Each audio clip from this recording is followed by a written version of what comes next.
சுவாமி நாங்களும் முதல்ல சொல்லிடுவோம் ஐயா வர்றதுக்குள்ள. இன்னைக்கு அவர் முந்திக்கினாரு, நாங்க பிந்திக்கணும்.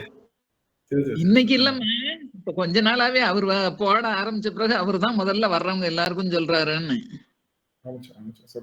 அடியன் செய்த தவம் சுவாமி.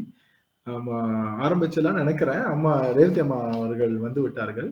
ஆரம்பிச்சலாம் நினைக்கிறேன். தவம் தவம் நல்லதுங்க சுவாமி. அடியனுக்கு உத்தரவு வழங்கலாம். சரவணன் சுவாமி அடியனுக்கு உத்தரவு வழங்க ஆரம்பிச்சிடலாம். திருச்சிற்றம்பலங்கய்யா. 4 சுத்தி பாடி ஆரம்பிச்சுக்கலாங்க. குருவாழ்க குருவே துணை.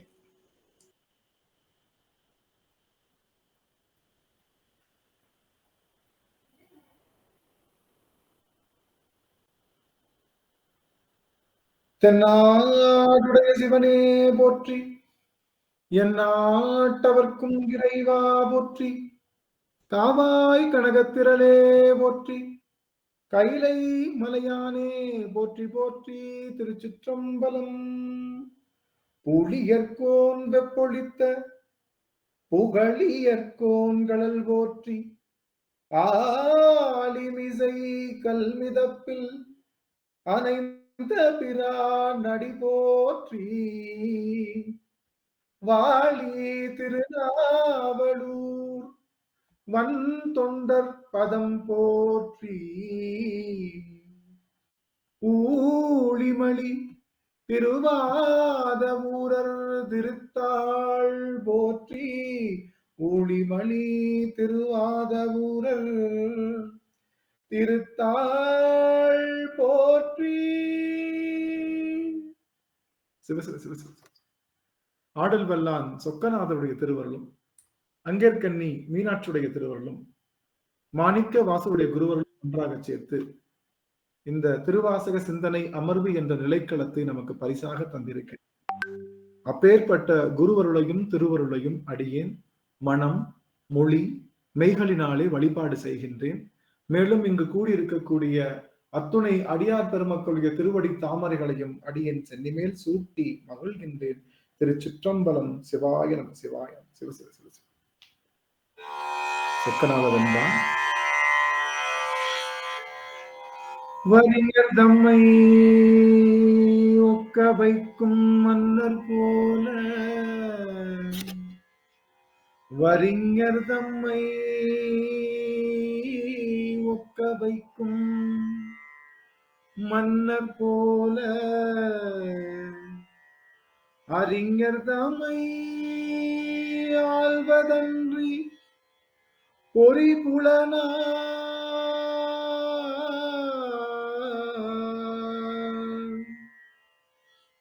பொறிபுலனால் வெம்புவேன் தன்னை விடுத்து, ஆள்வதே பாரம் சம்புவே சொக்கநாத, பொறிபுலனால் வெம்புவேன் தன்னை விடுத்து, ஆள்வதே பாரம் சம்புவே சொக்கநாதா, சொக்கநாதா.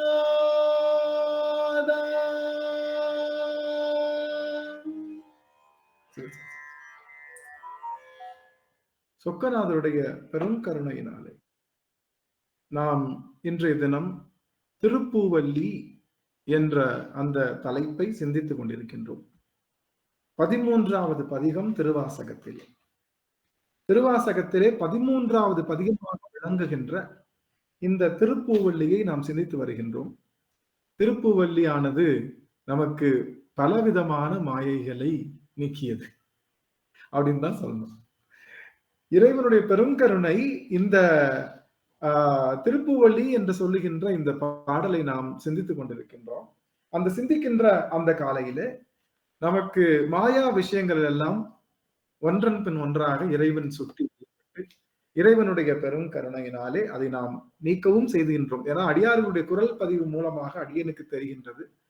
அதுல அடியன் பார்க்கும்போது அடியனுக்கு கிடைத்த ஒரு பெரிய ஒரு மகிழ்ச்சியான செய்தி என்ன அப்படின்னு பார்த்தோம்னா, அடியார்கள் அத்தனை பேரும் நம்முடைய அந்த சிந்தனையினுடைய கருத்துக்களை உள்வாங்குகிறார்கள் அதை வாழ்வியலோடு அவர்கள் கலந்து செயல்படுகின்றார்கள் என்ற பெருமிதம் உண்மையிலேயே இந்த திருவாசக சிந்தனைக்கு அது இருக்கின்றது என்பதை நான் ஏதோ பெருமனையே கேட்டுட்டு போற குழுமமாக அல்லாமல் கேட்கின்ற செவித்திறன் உடைந்தாலும் அவற்றை வாழ்விலே உயிர்த்திறனாக மாற்றுகின்ற ஆற்றல் உடையவராக நம்முடைய அடியவர் பெருமக்கள் எல்லாம் விளங்குகின்றார்கள் என்பதை அடியார்களுடைய குரல் பதிவின் மூலமாக அடியேன் தெரிந்து கொண்டேன்.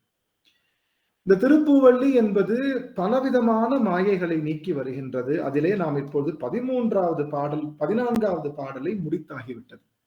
இந்த 14வது பாடல் என்பது என்ன அப்படின்னு பார்க்கும்போது, இந்த 14வது பாடல் என்பது நமக்கு தருகின்றது என்ன என்று நாம் பார்க்கும்போது, அது நமக்கு தருகின்ற பெரும் செய்தி என்ன அப்படின்னு பார்த்தோம்னா, அது நமக்கு சிவமாயை நீக்குகின்றது. இந்த 14வது பாடல் சிவமாயை நீக்குகின்றது. ஏன்னா சிவத்தை பற்றிய முழு புரிதல் நம்ம கிட்ட இல்லை. சிவத்தை பற்றிய புரிதல் இல்லை என்பதுதான் இங்க சொல்லப்பட்ட பெரும் கருத்து. சிவ சிவ சிவ ஒரு நிமிஷம் சாமி.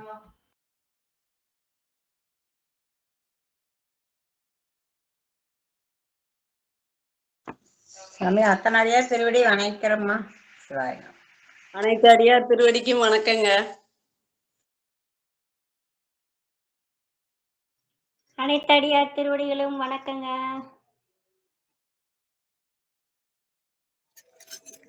திருவடி வணக்கம். அடியார் திருவடி வணக்கிறம்மா. சிவாய நம சிவாய நம சிவாய நம. குருவருக்கு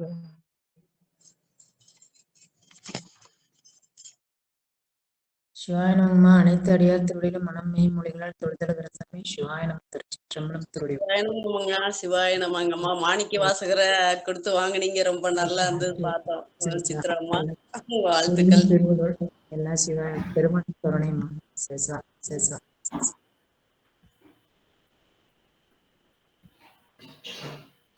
சிவசிவ. ஆகவே சிவமாயை என்பது சிவத்தினிடம் இருக்கின்ற அந்த மாயை. ஆசையருமின் ஈசனோடு ஆகிலும் ஆசையருமின். ஆசையை அறுக்க வேண்டும் இறைவனாக இருந்தாலும். ஆசை என்பது நமக்கு சொந்தமில்லாத பொருள் மீது வருவதுதான் ஆசை. சிவத்தை நமக்கு சொந்தமில்லாத பொருளாக நினைத்து ஆசைப்படுவதுதான் அறுக்க சொல்றது. சிவம் எப்பொழுதுமே நமக்கு சொந்தமான பொருள். நமக்கு சொந்தமான பொருள் மேலே வைக்கிறது அது ஆசை அல்ல, அது பற்றும் அல்ல, அதையும் தாண்டி இருக்கக்கூடிய அன்பு. சொந்தமான பொருள் மீது வைப்பது பற்றும் அல்ல, ஆசையும் அல்ல, அதற்கையும் தாண்டி இருக்கக்கூடிய அன்பு. ஆகவே அன்பின் பயப்பட்டு நிற்க வேண்டும் என்ற ஒரு பொருளை மட்டும் ஈசனிடத்தும் கொள்ள வேண்டும். ஈசனிடத்து நாம் செய்கின்ற பூசணையானது மிகப்பெரிய பகட்டு பூசணையாக இருந்தாலே ஒழிய அது நமக்கு நன்மை தரும். பெருமானுக்கு வில்வ மாலை வள்ளியிலே வாங்கி போட்டாலும் மரகதத்துல வாங்கி போட்டாலும் தான் எனக்கு நன்மை தரும் அப்படிங்கிற மாயையை நீக்க வேண்டும். திருநீரானது இவர்கள் இங்கிருந்து வாங்கினாதான் திருநீற்றுக்கு பெருமை, அங்கிருந்து வாங்கினாதான் திருநீற்றுக்கு பெருமை என்ற திருநீற்று மாயையை நாம் நீக்கினோம் பெருமான் குருவருள் மீது கொண்டு. ருத்ராட்ச மாயையை, ருத்ராட்சம் என்பது அங்க நேபாளில வாங்கினாதான் 5 முகம் இருந்தாதான், 2 முகம் இருந்தாதான், 1 முகம் இருந்தாதான். ஆனா அதனுடைய தாத்பரியங்கள் எல்லாம் கொன்று விட்டு அந்த பொருள்களை எல்லாம் நாம் வச்சுக்கிறோம். தாத்பரியம் என்ன? ருத்ரனுடைய அந்த பெரும் கருணை.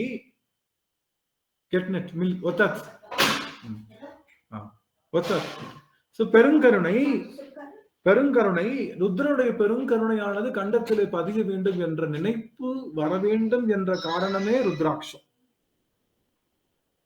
இந்த உலகத்திலே அத்தனையும் பிடி சாம்பலாகும், எதுவும் நிரந்தரமல்ல இறைவன் திருவடியை தவிர என்ற சொல்லை நமக்கு முழுவதுமாக புரிந்து கொள்வதற்காக தருகின்றதே இந்த திருநீற்று. நிலையாமையை தருவது. நிலையாமைதான் நிலைத்திருக்கும். எதுவுமே நிலைப்பதில்லை என்பது என்ற ஒற்றை சொல் மந்திரம் தான் நிலைத்து நிற்க போகின்றது. எல்லாம் மாறிக்கொண்டே இருக்கின்றது என்ற அதுபோல் எதுவுமே நிலைப்பதில்லை இறைவனுடைய திருவடியை தவிர எதுவுமே நிலைப்பதில்லை என்ற ஒரு பொருள் குறிப்புத்தான் நமக்கு திருநீர் பூசும் போதெல்லாம் பெருமானே அனைத்தும் திருநீராகும். ஆனா இந்த திருவடி மட்டும் திருநீர் ஆகாது. உன்னுடைய திருவடி எப்பொழுதுமே நாம் அடைகின்ற இடம். அதனால நான் எல்லா பொருளையும் தேடக்கூடாதுன்னு சொல்லிதான் திருநீர் பூசுறோம். எந்த ஆசையும் அல்ல, எந்த பற்றும் அல்ல, எந்த பொருளிலும் பற்றும் அல்ல என்று சொல்லி பூசும்போது பூச வேண்டிய திருநீரை என்ன பண்றோம்? சாமி தயவு செய்து அந்த திருநீரை கொடுக்குறீங்களா? இவர்கிட்ட திருநீர் வாங்கினாத்தான் என் வாழ்க்கையே நல்லா இருக்கும். அவர்கிட்ட அங்கிட்டு ஓடி போய் திருநீர் வாங்கிடுவோம். கோவில்ல நீங்க பாத்தீங்கன்னா பல்லக்கு சுமந்து செல்வார்கள், சுவாமி வலம் வருவார்கள். வலம் வரும்போது திருநீற்றை கொடுப்பாங்க. அந்த திருநீற்றை வாங்குறதுக்கு அடிதடி சண்டை. திருநீரே சண்டை போடக்கூடாது, அது வேணும் இது வேணும்ன்ற நினைப்ப நிறுத்தணும்ன்றதுக்காகத்தான் திருநீரு. அந்த திருநீரை வாங்குறதுக்கே அடிதடி சண்டை. அவர்கிட்ட திருநீர் வாங்கிடணும். இந்த கோயில் நீங்க பாத்தீங்கன்னா அந்த திருநீர் வாங்க முடியல அப்படின்னா நாம படுற பாடு இருக்கே, தெரியாதனமா நம்ம கையில திருநீர் கொடுக்கணும். நம்ம நான்லாம் நின்றுட்டு இருந்தேன்னா என்ன பண்ணுவாரு, திருநீர் கொடுத்துட்டே போயிட்டே இருப்பாரு. அர்ச்சகர் நிறைய கோவில் அடியனுக்கு நிகழ்ந்திருக்கு. எல்லாத்துக்கும் திருநீர் கொடுத்துட்டே போயிடுவாரு, என்ன மட்டும் மறந்துடுவார். எல்லாத்துக்கும் நானும் கையை நீட்டி பார்ப்பேன், ஐயா ஐயா அந்த பக்கம் சரி இந்த ரோல தான் கொடுக்க மாட்டேங்கிறாரே, சரி அந்த பக்கம் போனா கொடுப்பாரோன்னு சொல்லிட்டு அந்த பக்கம் போய் அந்த வரிசையில போய் நின்றுட்டு எல்லாம் திருநீர் கொடுப்பாங்க. அங்க நீட்டு இங்க நீட்டு கடைசியில் திருநீர் கிடைக்குது. ஐயோ திருநீர் கிடைக்கலையே அப்படின்னு அங்கலாய்ப்பட்டு மனம் வருந்திய நாட்கள் உண்டு. ஆனா திருநீர் என்பதே நிலை இல்லை. எதுவும் திருநீர் என்பதே நிலை இல்லை அப்படிங்கறதான் சொல்லுது. அந்த எண்ணம் வருமாயின் நல்லா புரிஞ்சுக்கோங்க சுவாமி, திருநீர் பூசாமலே உங்களுக்கு திருநீற்றினுடைய அந்த உலகத்துல எதுவும் நிரந்தரம் இல்லைங்க, எல்லாம் பிடி சாம்பல் தான் அப்படிங்கிற நினைப்பு இருந்ததுன்னா நீங்க திருநீற்ற டாட்டூ அடிச்சிட்டீங்கன்னு அர்த்தம். திருநீற்ற நெத்தியில டாட்டூ அடிச்சிட்டீங்கன்னு அர்த்தம். உங்களுக்கு இனிமே திருநீரு பூசாமலே பூசியப்பட்ட திருநீர், அதுதான் பூசப்பட்டே நின் அடியாரால் திருநீரு. அடியார்கள் மூலமாக பூசுகின்ற திருநீர் என்பது எதுவும் நிரந்தரம் அல்ல என்ற பெரும் பேற்று. அந்த திருநீரை வாங்குறதுக்கும் அந்த திருநீரை பையில போட்டுக்கிறதுக்கும் அந்த திருநீரை அடுத்தவங்களுக்கு கொடுக்கறதுக்கும் திருநீர் கோயில வாங்கிட்டு வந்திருக்கோம். கொஞ்சம் கொடுத்தாங்க சுவாமி சந்திரம்மா. நீங்க சிவ இறைவனோட குறிகளில் ஒன்று திருநீருன்னு சொல்லி இருக்கிறீங்க இல்லையா? திருநீரை ஒவ்வொரு அடியார்கிட்ட வாங்குறது, உங்ககிட்ட ஒரு குரு கிட்ட வாங்குறது எல்லாமே தெய்வ அம்சத்தோட தானே நம்ம வாங்குறோம். அப்ப இப்படி எதுவுமே இல்ல அப்படின்னு சொல்றது உண்மைதான் உண்மைதான். இப்போ சிவபெருமானே தெய்வாம்சம் தான், சிவன் அடையணும்னு தான் நினைக்கிறோம். சிவன் மீது ஆசை கொண்டு அடையக்கூடாதுன்னு தான் சொல்லணும். குருநாதர் கையில திருநீர் வாங்கணும், ஆனா திருநீற்றுடைய தாற்பயத்தை புரிஞ்சுக்கணும் தான் சொல்றாரு. வேற உள்ள திருநீர் வாங்கக்கூடாதுன்னு அடியேன் சொல்லவே இல்லை. திருநீர் வாங்கக்கூடாது, திருநீரை நீங்க பூசக்கூடாது அப்படின்னு அடியேன் சொல்லணும். திருநீர் என்பது சிவபெருமானுடைய மிகப்பெரிய குறிகளிலே ஒன்று. என்ன காட்டுகின்றது அது அப்படின்னு பார்த்தா எதுவும் நிரந்தரம் அல்ல என்ற நினைப்பை ஊட்டுவது. கடைசி வரைக்கும் திருநீர் பூசிட்டே இருப்பேன், ஆனா எனக்கு அந்த எண்ணம் வராதுன்னா அது தவறு தானே சுவாமி? அதுதான் சொல்லலாம், அது தவறு தானே சுவாமி. சந்திரம்மா புரிஞ்சுக்கிட்டீங்களா? கடைசி வரைக்கும் நான் திருநீர் தான் வாங்குவேன், ஆனா அந்த எண்ணம் எனக்குள்ள தோன்றாது. ஆனா சொல்றவங்க சொல்லி கொடுக்கணும்ல சார், சொல்றவங்க சொல்லி கொடுக்கறல. திருநீர் என்னன்னு சொல்றாங்கன்னா விபூதி பெருஞ்செல்வம்னு சொல்றாங்க. அப்படின்னு சொல்றனாலதான் வாங்குவாங்கன்னு. உண்மைதானே? ஏன்னா நிலையாமை என்ற எண்ணம் தான் பெருஞ்செல்வம். அப்படிதானே? நிலையாமை. உலகம் சமநிலை பெற வேண்டும், உயர்வு தாழ்வில்லா நிலை வேண்டும், நிறைவே காணும் மனம் வேண்டும், இறைவா அதை நீ தர வேண்டும். கண்ணதாசனுடைய பாடல், ரொம்ப அடிக்கடி அடியன் முணுமுணுத்துக் கொள்கின்ற பாடல். அதுல நிறைவே காணும் மனம் வேண்டும், இறைவா அதை நீ தர வேண்டும். இது எல்லாத்துலயும் நிறைவு காணும், உனக்கு இனிமே ஒண்ணும் பெருசா இல்ல, எல்லாம் நிறைந்து விட்டது, நீ கொடுத்த வாழ்வே போதும், கொடுத்த வாழ்வே போதும் அப்படின்னு நிறைக்கக்கூடிய அந்த போதும் என்ற மனமும் நிறைவும் நமக்கு பெற்றோம் என்றால் அது பெறுவதுதான் செல்வம், இருக்கிறதுலயே பெரிய செல்வம். நீங்க இந்த ஆதி பராசக்தி படம் பார்த்திருக்கீங்களா? எத்தனை பேர் பார்த்திருக்கீங்க? எங்க எல்லாரும் உங்க திருமுகத்தை காட்டுங்க. ஆன்சர் கொஸ்டின் உங்களுக்கு எல்லாத்தையும் பார்க்கலாம்னு நினைக்கிறேன். திருமுக தரிசனம். சரி சரி சரி சரி. லோகனையா பார்க்கலன்றாரா பார்த்திருக்கின்றாரா? கீழே சிம்பிள் போடுறாரே, அதான் கேட்டேன். லோகனையா சுவாமி, ஆஹா ஆஹா, அடியன் செய்த தவம் அத்தனை பேரையும் என்னால பார்க்க முடியும். பார்க்கலையா? தயவுசெய்து போய் பாருங்க. முத்துலட்சுமி அம்மா, சுபாஷினி அம்மா, குழந்தைவேல் ஐயா, வேலம்மால அம்மா, சாந்தி ஆறுமுகம் அம்மா, பொன்னுடி அம்மா, செல்வி ரவிச்சந்திரன் அம்மா, சுசிலா அம்மா, ஜானகி அம்மா, ராஜேஸ்வரி அம்மா, மத்திலா அம்மா, மகேஸ்வரி அம்மா, சாருமூர்த்தி அம்மா, அத்தனை பேரை என்னால பார்க்க முடியுது. சந்திர அம்மா, புஷ்பலதா அம்மா, ஆஹா எத்தனை எனக்கு உங்க பேரெல்லாம் சொல்றப்போ பட்டமாலம்மா, அது எனக்கு பேரெல்லாம் சொல்றப்போ மருவத்தூர் ஓம் சக்தி மகமாயி கருமாரி உறையூர் வெக்காளி உஜ்ஜயினி மாகாளி கொல்லூர் அது மாதிரி கடகடன்னு உங்க பேரெல்லாம் சொல்லிக்கிட்டே இருக்கணும்ன்றதுதான் என்னுடைய ஆசையே. அது மாதிரி எனக்கு ஆசையா இருக்கு. இத்தனை சக்தி இங்க இருக்குது, ஆதி பராசக்தி பாத்தீங்கன்னா கேக்குறீங்க ஐயா. இத்தனை சக்தி இங்க இருக்குது, ஆதி பராசக்தி பாத்தீங்களான்னு கேக்குறீங்க. ஆதிபராசக்தி படம் பாத்தீங்களான்னு தான் கேட்டேன். ஆதிபராசக்தி என்ன ஆதிபராசக்தி இங்கதான் இருக்கா? நான் கேட்டேன் ட்ரெயின்ல ஊருக்கு போயிட்டு இருக்கேன், அதனால எதுவும் பேச முடியாது, பார்த்து கேட்டுக்கிறேன் உங்களுக்கு சொல்றேன். முத்துலட்சுமி மகிழ்ச்சி மகிழ்ச்சி மகிழ்ச்சி. அதுல பாத்தீங்கன்னா ஒரு சீன் வரும். நம்ம அந்த அவங்க பொங்கல் ஆத்தாடி மாரியம்மா சோறு அவங்க பாத்தீங்கன்னா அவர் சொல்லுவாரு, அந்த சுருளிராஜன் கிட்ட நம்பியார் சொல்லுவாரு, இந்த மாதிரி சுவாமியை பார்க்கணும் அப்படின்னு சொல்லி கேட்பாரு. அது ஒன்னெல்லாம் பார்க்க முடியாது, நிறைய தவம் பண்ணணும் அப்படின்னு உடனே என்ன தவம் பண்ணணும் அப்படின்னு இந்த மூச்சை பிடித்து தவம் பண்ணணும் அப்படின்னு சொல்லி தண்ணிக்குள்ள போய் விழ சொல்லுவார். இவர் தண்ணிக்குள்ள விழுந்து உடனே அம்பாலை பார்த்துருவார். அதுக்கப்புறம் அம்பாலை சாப்பிட கூப்பிடுவாரு. அவங்க வீட்டுல எல்லாம் பொங்கல் வைப்பாங்க. அந்த கதெல்லாம் உங்களுக்கு எல்லாத்துக்கும் தெரியும். அவ்வளவுலாம் நான் போகல உள்ள. அதுல அந்த அம்பாள் வந்துருவா, அன்னை பராசக்தி வீட்டுக்குள்ள வந்துருவா, அவங்க பொங்கல் வச்சிருப்பாங்க, அதெல்லாம் சாப்பிடுவா. சாப்பிட்டுட்டா அம்மா கேட்பா, என்னம்மா உங்களுக்கு இந்த மாதிரி உங்களுக்கு என்ன வேணும்னு கேளுங்க அப்படின்னு சொல்லி அந்த படம் கேட்பான். எங்களுக்கு என்ன சாமி வேணும், ஊர்ல நல்லா மழை பெய்யணும், எல்லாரும் நல்லா இருக்கணும், எல்லாரும் நோய் நொடி இல்லாம இருக்கணும், எல்லாரும் சிறப்பா இருக்கணும் அப்படின்னு சொல்லி கேட்டு நிறுத்திடுவாங்க. நிறுத்ததுக்கு அப்புறம் அந்த அம்மா கேட்பாங்க, என்ன உங்களுக்கு ஒண்ணுமே வேணாமா, என்ன எல்லாரும் ஒண்ணு கேட்பாங்க, உங்களுக்கு ஒண்ணுமே வேணாமா அப்படின்னு கேட்ட உடனே அவங்க சொல்லுவாங்க, சாமி நாங்க இப்ப இருக்கிறதே பெருசு, எங்களுக்கு நல்லா வீடு இருக்கு, சாப்பாடு இருக்கு, எல்லாம் இருக்கு, இப்ப இருக்கிறதே பெருசு, எங்களுக்கு ஜாஸ்தி, இதுக்கு மேல எனக்கு ஒண்ணு வேணாம் அப்படின்னு. போதுமா, போதும் சாப்பி, போதும், ஆனா நீ கூப்பிடுறப்பெல்லாம் வரணும் அப்படின்னு. அம்மா சிரிக்கிற மாதிரி சிரிச்சுட்டு, ஏன் சாமி சிரிக்கிற அப்படின்னு. உலகத்திலே என்னாலையும் கொடுக்க முடியாத ஒரு பொருள் இருக்கு, என்னாலையும் கொடுக்க முடியாது. என்ன சாமி எல்லாத்தையும் படைச்சு நீ உன்னால என்ன கொடுக்க முடியும், எது வேணாலும் கொடுக்க முடியும், ஆனா போதுங்கிற மனசை மட்டும் என்னால இந்த ஆன்மாக்களுக்கு கொடுக்கவே முடியாது, வேற எது கொடுத்தாலும் கொடுக்க முடியும், போதுங்கிற அந்த மனசை மட்டும் எல்லாம் கொடுக்க முடியுது, அது உங்களுக்கு நார்மலாவே இருக்கு, நீங்க தபம் செய்தவர்கள் அப்படின்னு சொல்லுவாங்க. சும்மா அது மேலோட்டமா அந்த வரிகள் போனா கூட ஆழமான செய்தி என்பது போதும் என்ற மனம் நமக்கு என்னைக்காவது வந்துருக்கா?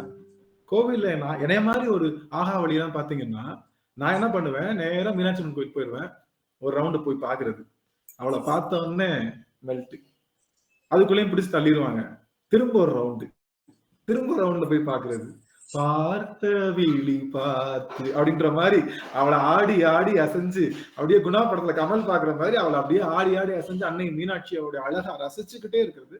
பத்தாது, போதாது, திரும்ப எங்க அம்மா வீட்டுல, எங்க அம்மா ஏன்டா இத்தனை தடவை, எனக்காவது வீட்டுல மேக்சிமம் வீட்டுல கூட்டிட்டே போக மாட்டேன், நானா தனியா போவேன், ஃப்ரெண்ட்ஸோட கூட போக மாட்டேன். இங்க ஃப்ரெண்ட்ஸ் வந்தாலும் சரி, இங்க பாரு உள்ள நான் போறேன், எவ்வளவு நேரம் நிற்பேன்னு தெரியாது, எவ்வளவு நேரம் பார்ப்பேன்னு தெரியாது, அதனால நீங்க என்ன பண்ணுங்க, என் கூட உங்களால கமிட் ஆக முடிஞ்சா வாங்க, இல்லாட்டி விட்டுருங்க, என்னால மத்த சிந்தனையோட பார்க்க முடியாது அப்படின்னு சொல்லிட்டு போதுன்ற மனசே வராது. அன்னைய பார்ப்பதுல கூட போதுன்னு மனசு வராது, அடியார்களை பார்க்கறதுக்கு போதுன்னு மனசு வருதா? வருமா? வரமாட்டேங்குது. திருவாசக சிந்தனை போதும் மனசே வரணும், ஆனா போதும் என்ற நிறைவு வேணும்னு சொல்றேன். அந்த போதும் என்ற நிறைவு எப்ப வரும்னா திருநீர் பூசை. திருநீர் எல்லாமே நிலையாமைப்பா, ஒண்ணுமே நிலை இல்லாதது, எதுவுமே நிலை இல்லாதது, இந்த உலகத்துல எல்லாமே பிடி சாம்பலா மாறப்போகுது.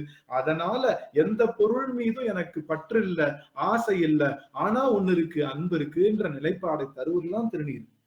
திருநீர் என்பது இந்த சாதனம் தருகின்ற அவுட்புட் என்ன, இந்த சாதனம் வாங்குறோம், இந்த சாதனத்துடைய அவுட்புட் என்னன்னா நமக்கு நிறைவு காணுகின்ற மனம் வேண்டும், போதும் என்று சொல்லுகின்ற மனம் வேண்டும், எல்லாவற்றிலும் சிவத்தை பார்க்கின்ற மனம் வேண்டும், எல்லாம் அழிகின்ற பொருள், அதனால இது மேல பற்று வைக்க கூடாதுன்ற அந்த எண்ணம் வரணுன்றதுக்காகத்தான் இந்த திருநீற்று சாதனம். குருநாதர்கிட்ட வாங்குவது சிறப்பு. ஏன் குருநாதர்கிட்ட வாங்கினா அந்த எண்ணம் குருநாதர் சொல்லும் போது சொல்லி கொடுப்பாரு, தம்பி இங்க பாரு, வாங்குற சாம்பல் மாதிரிதான் உலகம், இனிமே நிலையானது அல்ல என்று உவந்து பூசு என்பதுதான் சொல்லுவார். ஆகவே அப்படி வாங்குகின்ற திருநீற்றிலே நமக்கு அதே மாதிரி ருத்ராட்சத்தை கொடுக்குது சுவாமி. யோகத்துல எளிமையா வந்துரும், குண்டலினி எங்க ஏறிடும், இந்த கழுத்து என்று கண்டம் வரைக்கும் ஏறிடும், அதுக்கு மேல ஏறுவது பெரிய கடினம் சுவாமி, அதனால உன்னுடைய திருவருள் கருணை என் கண்டத்திலேயே இருக்கணும், உன்னுடைய கண்ணானது என் கண்டத்துல படணும் சுவாமி அப்படின்னு பெருமானுடைய அந்த நினைப்பு தருவதுதான் இந்த கண்டம். இந்த கண்டமணி அதைத்தான் தரணும். கண்டமணிக்கு அதுதான் பொருள். அது போல ஒவ்வொரு பொருளும் பேக்ரவுண்ட் தெரிஞ்சிருச்சுன்னா, இப்ப இது எப்பொழுதுமே உங்க கண்டத்துல சிவபெருமானுடைய திருக்கண்ணோட்டம் இருக்கணும்னு நீங்க நினைக்கிறீங்கன்னா, நீங்க கண்டமணி அணியாமலேயே நிரந்தர கண்டமணி உங்க கழுத்துல இருக்குன்னு அர்த்தம். எல்லாம் நிலையற்ற பொருள் என்று நீங்க நினைக்க ஆரம்பிச்சிட்டீங்கன்னா, திருநீரை டாட்டு அடிச்சிட்டீங்கன்னு அர்த்தம். டாட்டு அடிச்சா என்ன ஆகாது? டாட்டு அடிச்சா என்ன ஆகாது? நிலையா நின்னுருங்க ஐயா, அழியாது, போகாது. திருநீரை டாட்டு அடிச்சா அழியாது, போகாது. திருநீரை டாட்டு அடிக்கிறதுன்றது என்ன அர்த்தம்னா, அது உலகத்தில் உள்ள அனைத்து பொருளையும் அழிகின்ற பொருளாக பார்ப்பது. அதுக்காக ஏளனமா பார்க்கக்கூடாது. எல்லாத்துலயும் சிவம் இருக்கான்னு பார்க்கணும். அப்படி இருந்ததுன்னா நிரந்தர திருநீரு நெற்றில இருக்கு. இறைவனுடைய திருக்கண்ணோட்டம் எனக்குள்ளேயே இருக்கணும். இறைவனுடைய திருக்கண்ணோட்டம் நம்ம மேலே இருந்தா என்ன பண்ணுவோம்? இறைவனுடைய திருநோக்கம் நம்ம மேலேயே இருக்குன்னு ஒரு நினைப்பு இருந்தா நம்ம என்ன பண்ணுவோம்? பொய் சொல்ல மாட்டோம். ஆமா, பொய் சொல்ல மாட்டோம், திருட மாட்டோம், பக்கத்துல இருக்கவங்க காசிப் பேச மாட்டோம், இங்க பேசிட்டு அங்க ஒண்ணு புறம் பேச மாட்டோம், என்னென்னமோ செய்ய மாட்டோம். Under the surveillance camera by big boss. Big பாஸ்னா யாரு? நம்ம எல்லாத்துக்கும் பிக் பாஸ் யாரு? சாமி தான். சிவபெருமான் பிக் பாஸ் கேமரா நமக்கு இல்ல, நம்ம கீழே இருக்குன்னு நினைச்சா என்னைக்காவது நம்ம தவறு செய்வோமா? தவறு செய்ய மாட்டோம். ஆனா பிக் பாஸ்லயே தவறு செய்யறாங்க, அது வேற விஷயம். அதெல்லாம் அவங்க கேமராவையும் கண்டுக்கிறது இல்ல, எதையும் பாத்துக்கிறது இல்ல, அது வேற விஷயம். ஆனா சிவபெருமானுடைய திருக்கண்ணோட்டம் நமக்குள்ள நிகழ்கின்றதுன்ற எண்ணம் நமக்குள்ள இருக்கணும்ன்றதுதான் இந்த ருத்ராட்சம்.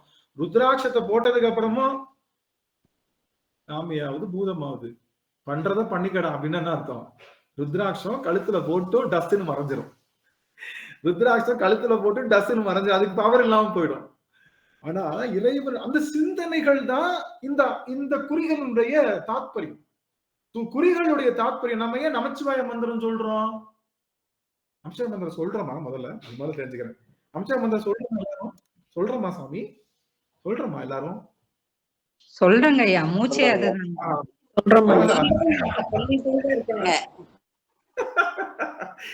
திருவைந்தெழுத்த சொல்றோம் நம்ம எல்லாரும். திருவைந்தெழுத்த சொல்லணும். ஐயா மன்னிக்கணும், ஒரே ஒரு வார்த்தை. சாமி ஐயா நம்ம நெத்தியில திருநீர் அணியறதுக்கு முன்னாடியே நம்ம நெத்தியை இப்படி கண்ணாடிக்கு முன்னாடி ஏற்றி பார்த்தோம்னா அந்த 3 கோடு அப்படியே ஏற்ற போட்ட மாதிரி இயற்கையாவே நமக்கு இறைவன் கொடுத்துருக்காங்க. அது எனக்கு அப்பப்ப தெரியுங்க. நெத்தியில திருநீர் இல்லாத நாள்ல நம்ம பார்த்தோம்னா நம்ம நெத்தி அப்படி புருவத்தை தூக்கி பார்த்தோம்னா அந்த 3 கோடு தெரியுங்க ஐயா. அதுவே இறைவன் கொடுத்தது. டேட்டு ஆல்ரெடி இருக்குங்க ஐயா, சிவசின்னம்.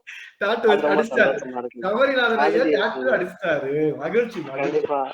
அதாவது அனைத்தும் நிலையற்ற பொருள், அனைத்தும் நிலையற்ற பொருள் என்ற சிந்தனை உருவாகாத வரை திருநீர் என்பது மாயை தான் நம்ம கிட்ட.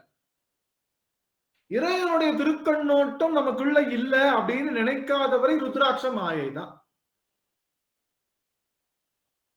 பதி பசு பாசம் என்ற முப்பொருள் தான் உலகத்துல என்னைக்கும் நிலைச்சிருக்குன்ற அந்த எண்ணம் வராத வரை திருவைந்தெழுத்தும் மாயை தான். அன்பு வராத வரை சிவபூசையும் மாயை தான். அன்பு வராதவரை, அன்பு வந்துட்டாங்க, அன்பு வராதவரை சிவபூசையும் மாயை தான். ஆக இந்த சிவமாயிலிருந்து நீங்கி அங்க போய் நின்னாதான், இங்க போய் நின்னாதான், அப்படி பண்ணாதான், இப்படி விழுந்தடிச்சாதான், இப்படி வாங்கினாதான், இந்த மாதிரி டைரக்ஷன்ல பண்ணாதான், இப்படி செஞ்சாதான் அப்படின்னு எதுவுமே இல்லாம நிலைக்கு வருவதுதான். ஆனா அப்படிலாம் சொல்லியிருக்காங்க. முதல்ல எடுத்தோடனே வலம் இருந்து இடம்தான் சுத்தணும், கோவில்ல பிரதட்சணம் பண்ணணும், அப்பிரதட்சணம் எப்படி பண்ணணும், செமி சர்க்கிள்ல எப்ப பண்ணணும்னா பிரதோஷத்தப்பதான் பண்ணணும், நந்தியம் கிட்ட கீழே விழுகணும், கொடிமரத்துல இப்படி விழுந்து கும்பிடணும், அதிகார நந்தியை பார்க்கணும், வந்து துவாரபாலகர்கிட்ட பர்மிஷன் கேட்கணும், நேரா வந்து சிவபெருமானை பார்க்கும்போது நாதவிந்து தத்துவமாக இருக்கக்கூடிய நம்மளுடைய முருகப்பெருமானையும் விநாயக பெருமானையும் வணங்கணும், உள்ள இருக்கிற சதாசிவ மூர்த்தி என்பவர் நமக்கு அருள் செய்கின்ற மூர்த்தியாக விளங்குகின்றார், அவரை பார்க்கணும், அந்த உருவத்தை மனசுல தேர்த்தணும் என்று எல்லாம் சொல்லியிருக்காங்க. ஆக்கையால் பயனன் கொள் அரண் கோயில் பலம் வந்து, அரண் கோயில பலம் வராத வரைக்கும் ஆக்கையில பயன் இல்லைன்னு சொல்றோம். இதே சுவாமிதான் உள்ளம் பெருங்கோயில் ஊனுடம்பாலயம் என்றும் சொல்லுகின்றார்கள். அப்ப எது எடுத்துக்கிறது அப்படின்னா அந்த பக்குவத்தினுடைய அளவு கூட கூட அது மாறும். எடுத்தோடனே குழந்தைக்கு என்ன தேவைதான் படுது? யூனிஃபார்ம் தேவைப்படுது, பேட்ச் தேவைப்படுது, ஷூ தேவைப்படுது, கையில டீச்சர் கையில ஒரு குச்சியும் தேவைப்படுது. இங்க பாரு, அடிக்க மாட்டாங்க. ஆனா என்ன சொல்லுவாங்க? அடிச்சிருந்தேன், ஒழுங்கா உட்காரு, பக்கத்துல பேசக்கூடாது சொல்லுவோம். அதெல்லாம் நிகழ்ந்து நிகழ்ந்து நிகழ்ந்து படிப்பக்குவம் ஆன உடனே அந்த குழந்தைக்கு என்ன தேவையில்லை. காலேஜ் போறப்ப பாத்துறீங்களா? யூனிஃபார்ம் கிடையாது, ஐடி கார்டு கொடுத்தாலும் போடவும் மாட்டான், கையில ஒரு நோட், ஒரே ஒரு நோட்டு தான். அந்த நோட்ல என்ன பண்ணுவான்? எல்லாத்தையும் ஒன்னாலும் சில சமயம் நோட்டும் கொண்டு வர மாட்டான், பேனா இருக்கவே இருக்காது. ஆனா வாத்தியார் சொல்றத அப்படியே கவனமா படி எடுக்கிற ஆற்றல் வந்துடும் அந்த குழந்தைக்கு. அந்த நிலைக்கு தான் நான் சொல்றேன். எடுத்த உடனே நீங்க எல்லாத்தையும் விட்டுறணும்னு நான் சொல்லல. ஆகா திருநீர் பூசக்கூடாதுன்னு ஆனந்த் சொல்லிட்டான், இனிமே நான் திருநீர் பூச மாட்டேன். அந்த என்ன இல்ல, நான் திருநீர் பூசக்கூடாதுன்னு சொல்ல, தாத்பரியம் உணருங்கள் என்பதைத்தான் சொல்றேன். மாயை என்பது திருநீர் என்பது பூசணும். அணியும் போது எப்படி பூசணும்? அனைத்தும் சிவம், இந்த உலகத்துல எல்லாம் நிரந்தரம் கிடையாதுன்னு நினைச்சு பூசணும். திருநீருக்கு மேலேயே பற்று இருந்ததுன்னா நம்ம எப்படி சாமி திருநீர் திருநீர் பற்றும் இருக்கக்கூடாதுன்னு சொல்லுவோம். திருநீர் கிடைக்கலையா? அங்கேயே இருந்த இடத்துல நான் அடிக்கடி சொல்லுவேனே, பாத்துறீங்களா? யாருக்காவது முடியலையா உடனே இங்கிருந்தே திருநீர் கையில எடுத்துக்கோங்க, அவங்களுக்கு மந்திரமாவது நீர் பூசி அவங்க பூசி விடுங்கன்னு சொல்றேன். சில பேர் திருநீரை காணாம தேடிட்டு இருப்பாங்க. கவலைப்படாதீங்க, கையில திருநீரா இருக்கிறதா மானசீகம் பண்ணிக்கங்க. திருநீர் இருப்பதா, அவ்வளவுதான் அவ்வளவுதான், அதை விட பெரிய விஷயம். ஆக சிவமாயை என்பது சிவத்திடம் இருக்குகின்ற, இதுல திருவாசகம் தான் பெருசு, தேவாரம் தான் பெருசு, காரைக்கால் அம்மையார் தான் பெருசு, நான் கும்புற நம்பியாரூரர் தான் பெருசு, நாவுக்கரசர் தான் பெருசு, அவங்களுக்கு இல்லையே அடிச்சுக்கிறது இல்ல. இல்ல விஜயும் அஜித்தும் இன்னைக்கும் ஃப்ரெண்ட்ஸ். ஆனா அதை ஃபாலோ பண்ற ஃபேன்ஸ் அடிச்சுக்கிறாங்க. விஜய் பெருசா அஜித் பெருசான்னு அடிச்சுக்கிறாங்க. ஆனா அவங்க ரெண்டு பேரும் ஃப்ரெண்டா இருக்காங்க, அவங்களுக்கு எந்த பாகுபாடும் இல்லை. அது போல நாயன்மார்களுக்கு எந்த பாகுபாடும் இல்லை, எல்லாம் சிவத்தை நோக்கி போகணும்னு சொல்லி கொடுத்திருக்காங்க. கடைசி வரைக்கவே நாயன்மார்களுடைய வரிசை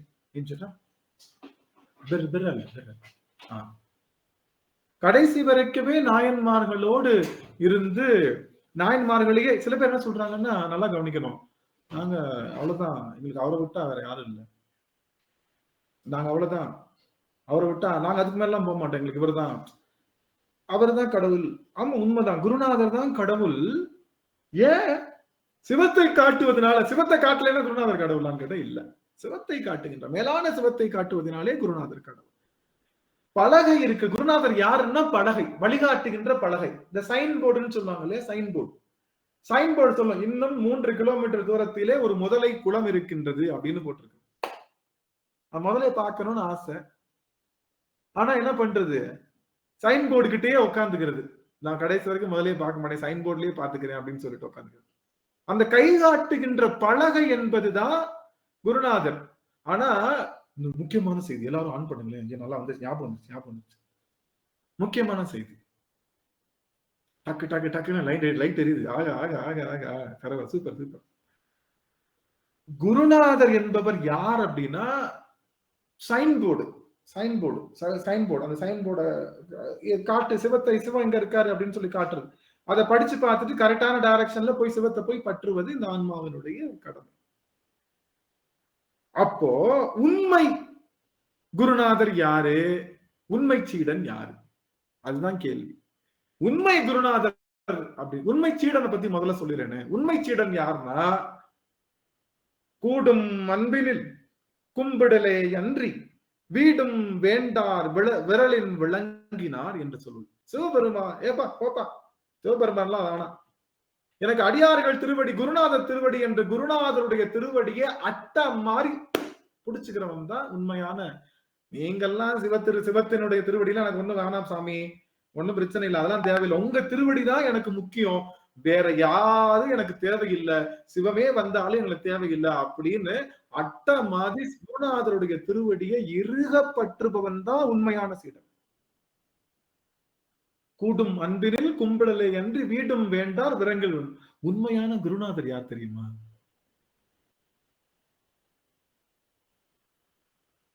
உண்மையான குருநாதர் யார் தெரியுமா? நான்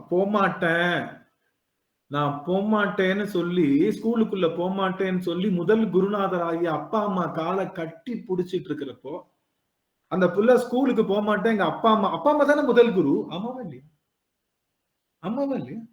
ஆமா, அப்பா அம்மா தானே. அன்னையும் பிதாவும் முன்னறி தெய்வம். முன்னறி தெய்வம் அன்னையும் பிதாவும். பின்னறி தெய்வம் யாரு? குருவும் தெய்வம், உண்மையான தெய்வம். அதனாலதான் முன்னறி தெய்வம் சொன்னாங்க. அன்னையும் பிதாவும் தெய்வம்னு சொல்லல. அம்மா என்ன சொன்னாங்க? முன்னறி தெய்வம். நீ முன்னாடி அறிகின்ற தெய்வம் அவங்கதான். ஆனா பின்னாடி அறிகின்ற தெய்வம்னு ஒண்ணு இருக்கு. அது யாரு? குருநாதரும் தெய்வம், உண்மையான தெய்வம். சார், அம்மா அப்பா காலை கட்டி பிடிச்சி, அம்மா அப்பா தான் முதல் குருநாதர். நாங்க அங்க போமாட்டேன் அப்படின்னு சொல்லி, குருநாதர் கிட்ட போமாட்டேன்னு சொல்லி, முதல் குருநாதர் ஆகிய தாயினுடைய இரு கால்களையும் கட்டி அணைத்து கொண்டு, உன் திருவடி ஒன்றே போதும் என்ற அந்த குழந்தை கதரும் போது உண்மையான தாய் என்ன பண்ணுவா? என் பிள்ளை என் மேல எவ்வளவு ஆசை வச்சிருக்கு, சரி வா தங்கமே வீட்டுக்கே போலாம் அப்படின்னு சொல்லி கூட்டிட்டு போவாளா?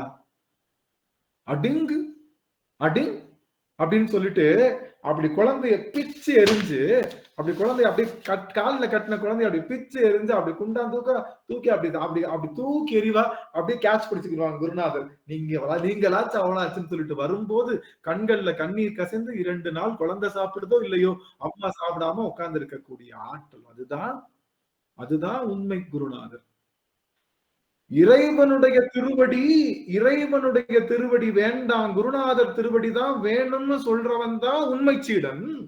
அப்படி உண்மை சீடன் கால்ல விழுந்தவனே அவனை பிச்சு எரிஞ்சு தூக்கி சிவபெருமான்கிட்ட தூக்கி எரிஞ்சிட்டு, நீ போக வேண்டிய தூரம் அங்க இருக்கு, இங்க இல்லைன்னு சொல்லுகின்றவர் தான் உண்மை குருநாதர், சத்குருநாதர். அவருக்கு பேர் என்னன்னா சத்குருநாதர்.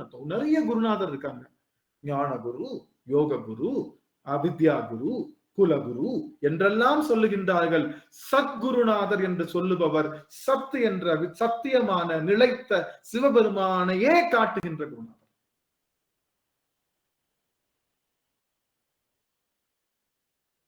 ஆனா நிறைய பேர் என்ன செய்யறாங்கன்னா,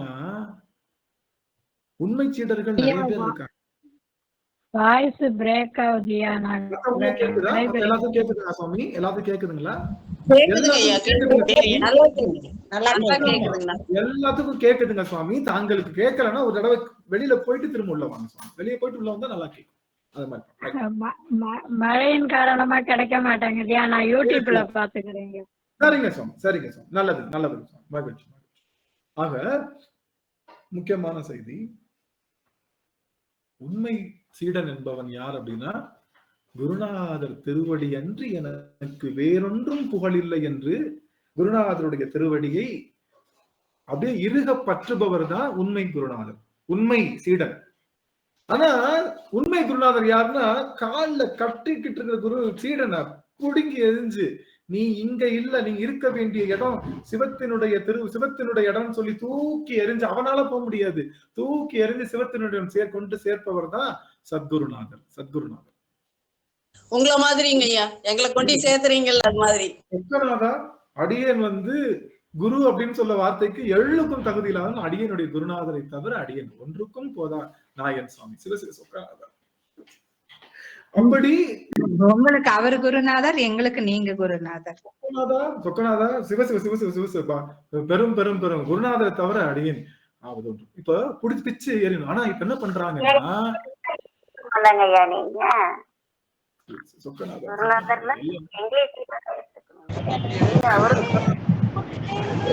எனக்கு சரியா கிடைக்க மாட்டேங்குது, கட்டாயி வருது ட்ரெயின்ல போறதுனால. அதனால நான் யூடியூப்ல பாத்துக்கிறேன்.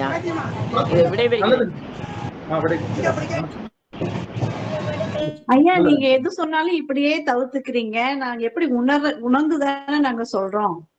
சொக்கநாதா இல்ல இல்ல இல்ல இல்ல, அது அது அது உங்களுடைய குரு பக்திக்கு குருநாதர் கொடுக்கிற கனெக்ஷன், அவ்வளவுதான். கனெக்ஷன் வயர், அவ்வளவுதான், வேற ஒண்ணும் இல்ல. அதை பெருசா பேசணும். சரி, இங்க வந்துடலாம் சத்குருநாதருக்கு. ஆனா இப்ப என்ன நடக்குது அப்படின்னா, நடக்குதுன்னா, தன் திருவடிக்கு கீழே விழுந்து அவங்க உண்மை சீடர்களா இருக்கிறாங்க. அவங்கள வளர்த்து விடாம திருவடி கீழேயே பத்திரமா வச்சுக்கிறாங்க. அதுக்கடுத்து ஸ்டேட்டுக்கு கூட்டு போறது. அவங்கதான் சிவம்னு சொல்லி, தன்னைத்தானே சிவம்னு சொல்லி, தன்னை சிவம் என்று சொல்லுகின்ற எவரும் சிவமாக இருக்க முடியாது. ஆனா எல்லாருக்குள்ளயும் சிவம் இருக்கு. நான் தான் சிவம்னு சொல்ற இடத்துல சிவம் ஒருபோதும் ஒரு கணமும் இருப்பதில்லை. அது மட்டும் தெரிஞ்சு. நான் தான் சிவம்னு சொல்லிட்டு நிறைய பேர், நான் யாரெல்லாம் பேர் சொல்ல மாட்டேன், நீங்களாம் டேஷ் டேஷ் ஃபில் பண்ணிக்கலாம். நீங்க டேஷ் டேஷ் ஃபில் பண்ணிக்கலாம்.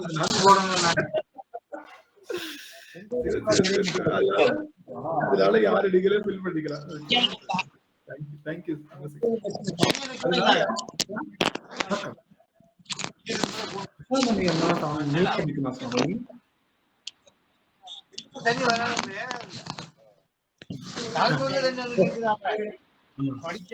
ஓ சாரி சாரி.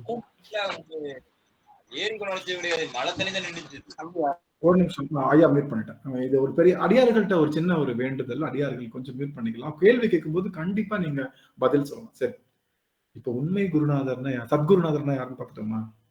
உண்மை சீடர்னா யாருன்னு பார்த்துட்டோமா? உண்மை சீடன் என்பவரையும் உண்மை சீடன் என்பவரையும் உண்மை குருநாதர் என்பவரையும் நம்ம சரியா புரிஞ்சுக்கிட்டோம்னா அவங்க சிவமாயையில நீக்கிடுவாங்க. சிவத்திற்கக்கூடிய மாயையே நீக்குபவர்கள். நீ இப்படி பண்ணு அப்படி பண்ணு, எந்தவித சடங்கு சம்பிரதாயத்துக்குள்ளயும் ஒரு பொருள் இருக்கு சாமி, ஒரு பொருள் இதுக்கு ஓகே கட்டுப்படுது அப்படின்னா அந்த பொருள் டிஃபைன்ட் ஆயிடுது. அதுக்கு பேர் வந்து கண்டம்னு பேர். கண்டம்னா டிஃபைன்டுன்னு அர்த்தம். கண்டம்னா என்னது? டிஃபைன்ட். கண்டம்னா குறிப்பிட்ட எல்லைக்குள்ள இருக்கிறது பேரு கண்டம். ஆசியா கண்டம்னா என்ன அர்த்தம்? ஒரு லைன் போட்டிருப்பாங்களா, அது ஆசியா கண்டம், ஆப்பிரிக்கா கண்டம், அமெரிக்கா கண்டம், அதெல்லாம் கண்டம். கண்டம் என்பது என்னன்னா குறிப்பிட்ட எல்லைக்குள்ள இருப்பது கண்டம். அகண்டம் என்பது எல்லையற்றதுன்னு அர்த்தம். எல்லை இல்லாமல் இருப்பது அகண்டம்னு பேர். எல்லை இல்லாத பொருளை நல்லா கவனிச்சுக்கோங்க ஐயா. நீங்க ஒரு கடைக்கு போறீங்க எல்லாரும் கடைக்கு போயிட்டு அவங்க வந்து அன்லிமிட்டெட் மீல்ஸ் இங்க வழங்கப்படும் அப்படின்னு போடுறாங்க. அன்லிமிட்டெட் மீல்ஸை நீங்க என்ன பண்ண முடியாது. சரிங்க, ஒரு அன்லிமிட்டெட் மீல்ஸை பார்சல் கட்டுங்க அப்படின்றீங்க. கட்ட முடியுமா? அன்லிமிட்டெட் மீல்ஸை பார்சல் கட்ட முடியும். பார்சல் கட்டினாலே என்னவாயிடும்? அது லிமிட்டெட் மீல்ஸ் தானே. நீங்க 2 மூடை போட்டாலும் சரி, 10 மூடை போட்டாலும் சரி, 20 மூடை போட்டாலும் சரி, பார்சல் நீங்க கட்டிட்டாலே அது என்ன? லிமிட்டெட் மீல்ஸ் தான். அன்லிமிட்டெட் மீல்ஸ பார்சல் பண்ண முடியாது. அது போல சிவம் என்ற அன்லிமிட்டெட் மீல்ஸ சடங்கு சம்பிரதாயம் என்று சொல்லுகின்ற பார்சல்ல கட்டவே முடியாது. நீங்க எடுத்துட்டு போலாம். இப்ப நீங்க ஒரு கடையில கேக்குறீங்க, எனக்கு அன்லிமிட்டெட் மீல்ஸ் கொடுங்கன்னா அவர் என்ன பாக்குறாரு? தம்பி எவ்வளவு வீட்டுல எத்தனை பேர் இருக்காங்கன்னு கேக்குறாங்க. 8 பேர் இருக்காங்க, 8 பேருக்கு தகுந்த சாப்பாடை கட்டி கொடுத்துடுறாரு. அப்ப நீங்க நினைச்சுக்குவீங்க அதுதான் அன்லிமிட்டெட் மீல்ஸ். இல்ல, அது லிமிட்டெட் மீல்ஸ் தான். அது லிமிட்டெட் மீல்ஸ் தான். ஏன்னா 8 பேருக்கு தானே வருது. அன்லிமிட்டெட் மீல்ஸ் எல்லாத்துக்கும் வரணும் இல்லையா? அது போல நீங்க சடங்கு சம்பிரதாயத்துல இறைவனை அனுபவிக்கலாம். ஆனா அனுபவிக்கக்கூடிய சிவபெருமான் யாருன்னா லிமிட்டெட் மீல்ஸ் தான். அப்ப லிமிட்டடா தான் உங்களுக்குள்ள காட்சி தந்துட்டு இருக்கு. அதனால எல்லாத்தையும் கடந்து நின்று அவனை அனுபவிக்கக்கூடிய ஆற்றலை தருவதுதான் சிவமாயிலிருந்து நீங்க சிவபெருமான வழிபாடு செய்வதிலேயே பலவிதமாய். இந்த பூ தான் போடணும், அந்த பூ போடக்கூடாது, அந்த பூ செய்யக்கூடாது. ருக்மணி அம்மாக்கு எனக்கு ரொம்ப பிடிக்கும். ருக்மணி அம்மா பேச்சு கேள்விப்பட்டீங்களா? ருக்மணி அம்மா அவர்களுடைய அந்த ஸ்பீச் கேள்விப்பட்டீங்களா? அம்மா ரொம்ப எனக்கு பிடிக்கும். சேலம் ருக்மணி அம்மாள். சேலம் ருக்மணி அம்மா அவர்களுடைய பேச்சு அம்மா சமீபத்துல தான் மறைவு. ரொம்ப வருத்தமான செய்தி. அவங்க ரொம்ப அழகா பேசுவாங்க. ஆனா அம்மா சொல்றதுல எனக்கு ஒரு சின்ன மாற்று கருத்து இருக்கு. என்ன அப்படின்னா, அம்மா வந்து ஒரு தடவை வந்து நீங்க இந்த பூ பேர் என்ன, கனகாம்பரம் பூவை வந்து நீங்க வந்து சுவாமிக்கு போட்டீங்கன்னா அடுத்த பிறவியில உங்களுக்கு நாக்கு வராது. ஏன்னா கனகாம்பரத்துல நாக்கு இல்ல. நாக்கு இல்லாத பூ போட்டீங்கன்னா அடுத்த பிறவியில உங்களுக்கு வந்து பேச்சு வராது அப்படின்னு சொல்லிட்டாங்க. எனக்கு அது மாதிரிலாம் சொன்னா ஒரு மாதிரி கொஞ்சம் வருத்தம் தான். பெரியவங்க அவங்க எல்லாம் அது போடணும்ன்ற எண்ணம் தானே தவிர பூக்கள்ல சாமி எதுவுமே பாக்குறது இல்ல. போடுற எண்ணத்தை தவிர நீங்க கிஃப்ட் ரேப்பர் நல்லா பண்ணிட்டு உள்ளுக்குள்ள களிமண் வச்சு கொடுத்தீங்கன்னா, கிஃப்ட் ரேப்பர் சூப்பரா வச்சு உள்ளுக்குள்ள களிமண் வச்சு கொடுத்தீங்கன்னா அது எப்படி இருக்கும்? வாங்குற கிஃப்ட் அவர் ஏத்துக்கிட்டாருங்க ஐயா. கல்ல போட்ட சாக்கிய முனிவர் கூட ஏத்துக்கிட்டாரு. கல்ல போட்டதுக்கே ஏத்துக்கிட்டாரு. அந்த செய்தியை சொல்லணும். ஆகா கல்ல போட்டதை ஏத்துக்கிட்டாருன்றதுக்காக கோவில்ல பூசை போறப்ப 5 கூழாங்கல் எடுத்துட்டு போய் சாமி அர்ச்சனை பண்ணி கொடுங்க அப்படின்னு சொல்லக்கூடாது. புரியுதுங்களா? அதுவும் தவறு. அதுக்காக கோவில்ல பூஜை கூட எல்லாம் 5 கூழாங்கல்ல போட்டு சாமி அர்ச்சனை பண்ணி கொடுங்க. யார் பேருக்குன்னு கேட்டா சுவாமி பேருக்கு. ஏன்னா சாமி அப்படி இல்ல. அவர் ஏன் கல்ல போட்டாரு நல்லா கவனிக்கணும். அவர் ஏன் கல்ல போட்டாரு? சாக்கியர் ஏன் கல்ல போட்டார்? சாக்கிய நாயனார் ஏன் கல்ல விட்டு எரிஞ்சாரு? ஏதாவது ஐடியா? பூ கிடைக்கல, பூ கிடைக்காத ஊர் இருக்கா என்ன தமிழகத்துல? அதுவும் அவங்க வாழ்ந்த காலத்துல பூ கிடைக்காத ஊர் இருக்கா? ஐயா அவர் வந்து பிற சமயத்தை சார்ந்தவர். அந்த கோயிலுக்கு போனா அந்த சமயத்துக்காரர் வெறுத்துருவாங்கன்னு சொல்லி போட்டு கல்லவே மலரா நினைச்சு அவர் சாமி மேல போட்டார். இல்ல சாமி, பல சமயத்துல இருக்கிறவர் இருக்காரு. அது கரெக்ட் தான். அவருக்கு கோயிலுக்குள்ள விட மாட்டேங்கிறாங்க, அது கரெக்ட் தான். அதுக்காக என்ன பண்றாரு? அதுக்காக ஏன் கோயில போடுறாரு? கல்ல எடுத்துறாரு. கல்ல வந்து பூவா நினைச்சு ஏத்துக்கோங்கன்னு சொல்லி வேண்டி போடுறாரு. ஏன் ஐயா பூவேரி பூவை போட்டா அவ்வளவு தொழுவு போவாது இல்லைங்க ஐயா. அருமை அருமை அருமை அருமை. பட்டமலம்மா சிவாய நமங்க ஐயா. அருமை அருமை அருமை சாமி அருமை. சிவாய நமங்க ஐயா. 100க்கு 100 மார்க் அருமை. என்னன்னா இந்த புள்ளைய உள்ள விடல. எந்த புள்ளைய? சாக்கிய நாயனார் புள்ளைய உள்ள விடல. என்ன சொல்றாரு அவர் அப்படின்னா, அவர் சாக்கிய உடை பௌத்தம். சாக்கியம்னா பௌத்த மதம் சாமி, எல்லாம் தெரிஞ்சுக்கணும். சாக்கியம்னா பௌத்த மதம். பௌத்த மதத்துக்குன்னு ஒரு ஒரு ட்ரெஸ் குறியீடு இருக்கு. அந்த மாதிரி குறியீடு போட்டுட்டு அவரு பண்ணிட்டு இருக்காரு. கொஞ்சம் கொஞ்சமா சைவத்தை பத்தி கேட்டு கேட்டு சைவத்தினுடைய முழு நீல அகலத்தையும் புரிஞ்ச உடனே சைவத்துல அவருக்கு என்ன ஆயிடுது, ஒரு ஆர்வம், சிவத்து மேல ஒரு ஆர்வம் வந்துருது. ஆர்வம் வந்த உடனே என்ன பண்றாரு, தன்னை மறந்து அவரு அப்படியே உள்ள நுழைகிறார். என்ன மாத்தல? சின்னங்கள் மாத்தல. அவருக்குரிய அந்த சின்னங்கள் எல்லாம் அவர் மாத்தல. உள்ளேயே அப்படியே நுழைகிறார். தன்னை மறந்து போய் ஆகா சிவன் மேல அன்பு வந்துருச்சு. சிவத்து மேல அன்பு வந்ததுக்கு அப்புறம் என்ன வராது? சிவத்து மேல உண்மையான அன்பு வந்ததுக்கு அப்புறம் என்ன வராது சுவாமி? பேச்சு வராது, சிந்தனை வராது, காலதாமதம் வராது. சிவத்து மேல உண்மையான அன்பு வந்துருச்சுன்னா தன்னிலையே மறந்துருவாங்க ஐயா. தன்னிலையே மறந்துருவாங்க. எந்த இதுல இருக்கு தன் நிலையை மறக்குகின்ற ஆற்றல் வரும். உடனே உள்ள குடுகுடுன்னு உள்ள நுழையிற. அப்படி நுழைஞ்ச உடனே இவங்க எல்லாம் என்ன பண்றாங்க, வேறு மதத்தவர் உள்ளுக்குள்ள ஏன் நுழையிறாங்க? ஒருவேளை கோவில்ல இருக்கிறத களவாண்டதுக்கோ இல்ல சாமியை தூக்கிட்டு போறதுக்கோ இல்ல இடிக்கிறதுக்கோ வர்றாங்கன்னு சொல்லி இவங்க மறைக்கிறாங்க. அப்பதான் பாக்குறாரு, ஆகா நம்ம சாக்கிய உடையில இருக்கோம், இனிமே நம்ம உள்ள தெரியாம உள்ள வந்துட்டாங்க. அப்பதான் யோசிக்கிறாரு, ஏன் என்னை தடுக்கிறீங்கன்னா நீங்க சாக்கிய உடையில வேற மதத்துக்காரங்களா இருக்கீங்க, அதனால உள்ள அலவுடு கிடையாதுன்னு. அப்ப ஒரு சூடு வைக்கிறாரு சாக்கிய நாயனார். இதே உடையில் தான் இருப்பேன், இறைவனை சேரும், நான் மாத்திக்க மாட்டேன். எனக்குள்ள இருக்கக்கூடிய உணர்வைத்தான் பாப்பான் பெருமா. நல்லா கவனிக்கணும் சாமி, ஒரே ஒரு ஆன் பண்ணிக்கணும். எனக்கு உள்ள இருக்கக்கூடிய உணர்வைத்தான் சாமி பார்க்கிறானே தவிர வெளியே இருக்கக்கூடிய எந்த பொருளையும் சிவம் பார்ப்பதில்லை என்ற ஒரு ஒற்றை கருத்தை நான் சொல்லியே ஆகணும். சிவத்தினுடைய அந்த விஷயத்த சொல்லியே ஆகணும்னு சொல்லி அவன் எப்பயுமே ராப்பரை பாக்குறது இல்ல, உள்ள இருக்கக்கூடிய கண்டென்ட் தான் பார்ப்போம். என்னதான் நீங்க உள்ளுக்குள்ள பேக் பண்ணி உள்ளுக்குள்ள கொடுக்குறப்போ அது ராப்பரை பிச்சுட்டு உள்ளதான் என்ன இருக்குன்னு பார்ப்போம். அது போல நீ என்னதான் வெளியில கொடுத்தாலும் உள்ள இருக்கிறத பார்க்கக்கூடிய ஆற்றல் உடையவன். ஆனா உள்ள போற அப்படி அலவுட் இல்லை. இவர் என்ன பண்றாரு, சரி ஒவ்வொரு கோயிலுக்கா போறாரு. சரி ஏதாவது ஒரு கோயிலையாவது புரிஞ்சிருப்பாங்களோ, சிவத்தை பற்றி புரிஞ்சிருப்பாங்கன்னா, சிவத்தை பத்தி புரிஞ்சவங்க யார் இருக்கா? எல்லாம் சிவமாயில தானே இருக்காங்க. உண்மைதானே? எல்லாம் சிவமாய. ஏன்னா சிவம் என்ன பண்ணுவாரு, நெத்தியில திருநீர் அணிஞ்சா தாங்கும் அவரை ஏத்துக்குவாரு. சிவனை இன்னும் சொல்ல போனா சிவனடியார்களை மட்டும்தான் ஏத்துக்குவாரு, மத்த அடியார்கள் விட்டுருவாரா என்ன? ஆஹா, யாதவனூர் யாதவன் பேர் யார் அயலார், யார் அவனுக்கு உற்றார், யாரு அவனுக்கு தூரமா இருக்கிறவன் கேட்கிற மாதிரி திருவம்பாவில் ஒரு பாடல் வரும். அவனுக்கு யாருக்குமே அயலவன் கிடையாது, யாருக்குமே அவனுக்கு தூரத்து சொந்தம், எல்லாம் நெருங்கின சொந்தம் தான். சொல்ல போனா பௌத்த மதத்தையும் நாத்திக மதத்தையும் மற்ற எல்லா மதங்களையும் தோற்றுவித்தவன் யாரு? நம்ம அப்பந்தான். ஏன் அவங்க பக்குவத்தில் நின்னுக்கிட்டுமேன்றதுக்காக அவங்க எல்லாத்தையும் அவன் பண்ணான். சரி, இப்போ இவர் என்ன பண்ணிட்டாரு, தன்னுடைய உள்ளுக்குள்ள கண்டென்ட்னா ஒவ்வொரு கோயிலுக்கும் போறாரு, கும்பல். ஆனா சிவத்தை வழிபாடு செய்யணும். தூரமா நிக்கிறீங்க. சில கோவில்கள்லாம் பாத்தீங்கன்னா அந்த காலத்துல கோவில்கள் எல்லாம் மதில் சுவர்கள், பெரிய பெரிய சுவர்கள் இருக்கக்கூடிய கோயில்களும் உண்டு. சாதாரண லிங்க திருமேனி மட்டும் இருக்கிற கோயில்கள் உண்டு. அந்த லிங்க திருமேனி இருக்கிற கோயிலுக்குள்ளேயும் விடல. இவர் என்ன பண்றாரு, பூ எடுத்து எரிஞ்சா அங்க இருக்கிற சிவத்தை படாது, தூக்கி ஏன்னா ரொம்ப தூரத்துல நிக்கிறோம், உள்ள விட மாட்டான். ஆனா சிவபெருமான என்ன பண்ணும், வணங்கணுமே. நான் வணங்கினதுக்கு எனக்கு நீங்க இங்க இருந்து மனசால பூ அப்படி போட்டாலும் விழுந்துடும் உனக்கு. புரியுதுங்களா உங்களுக்கு? அதுவும் தெரிஞ்சவர் தான் சாக்கியருக்கு அதுவும் தெரியும். ஏங்க ட்ரெஸ்ஸா மாத்தாம உள்ளுக்குள்ள போறவரு மனசுக்குள்ளேயே சிவபெருமானுக்கு பூசலாறு மாதிரி ஒரு மலரை போட்டு போயிருக்கலாம்ல. அவர் என்ன சொல்றாருன்னா, நான் சாக்கிய உடையில இருந்தாலும் சிவபெருமான பூசிக்கிறேன்னு யாருக்கு தெரியும்? நான் சும்மா உட்கார்ந்து வச்சுங்க, இவன் புத்தரைத்தான் இவன் மனசுல நினைச்சிட்டு இருக்கான்னு எல்லாரும் சொல்லிடுவாங்கல்ல. இவர் புத்தரைத்தான் இன்னும் நினைச்சுக்கிட்டு இருக்கா அப்படின்னு எல்லாருக்கும் தெரியணும் நான் சிவபூசை பண்றேன்னு. ஆனாலும் என்னுடைய ஸ்டாண்டை விட்டு கொடுக்கல. நான் சாக்கிய உடையிலேயே தான் இருப்பேன், சின்னங்கள் எதுவும் அணிய மாட்டேன். நான் இப்படி இருந்தாலும் என் பெருமான் எங்க அப்பா எனக்கு அருள் செய்வான்றதை நான் உங்களுக்கு செஞ்சு காட்டணும்னு சொல்லி அவர் என்ன பண்றாரு, சிவத்தை நான் பூசிக்கிறது எல்லாத்துக்கும் தெரியணுன்றதுக்காக கல் எடுத்துக்கிறாரு. அப்ப எல்லாரும் என்ன நினைக்கிறாங்க, பத்தையா புத்த மதத்துல இருக்கிறனால புத்த துறவி சிவபெருமானை பார்த்தவொடனே கல் எடுத்துக்கிறான் பாருன்னு இன்னும் எதிர்ப்பு அதிகம்.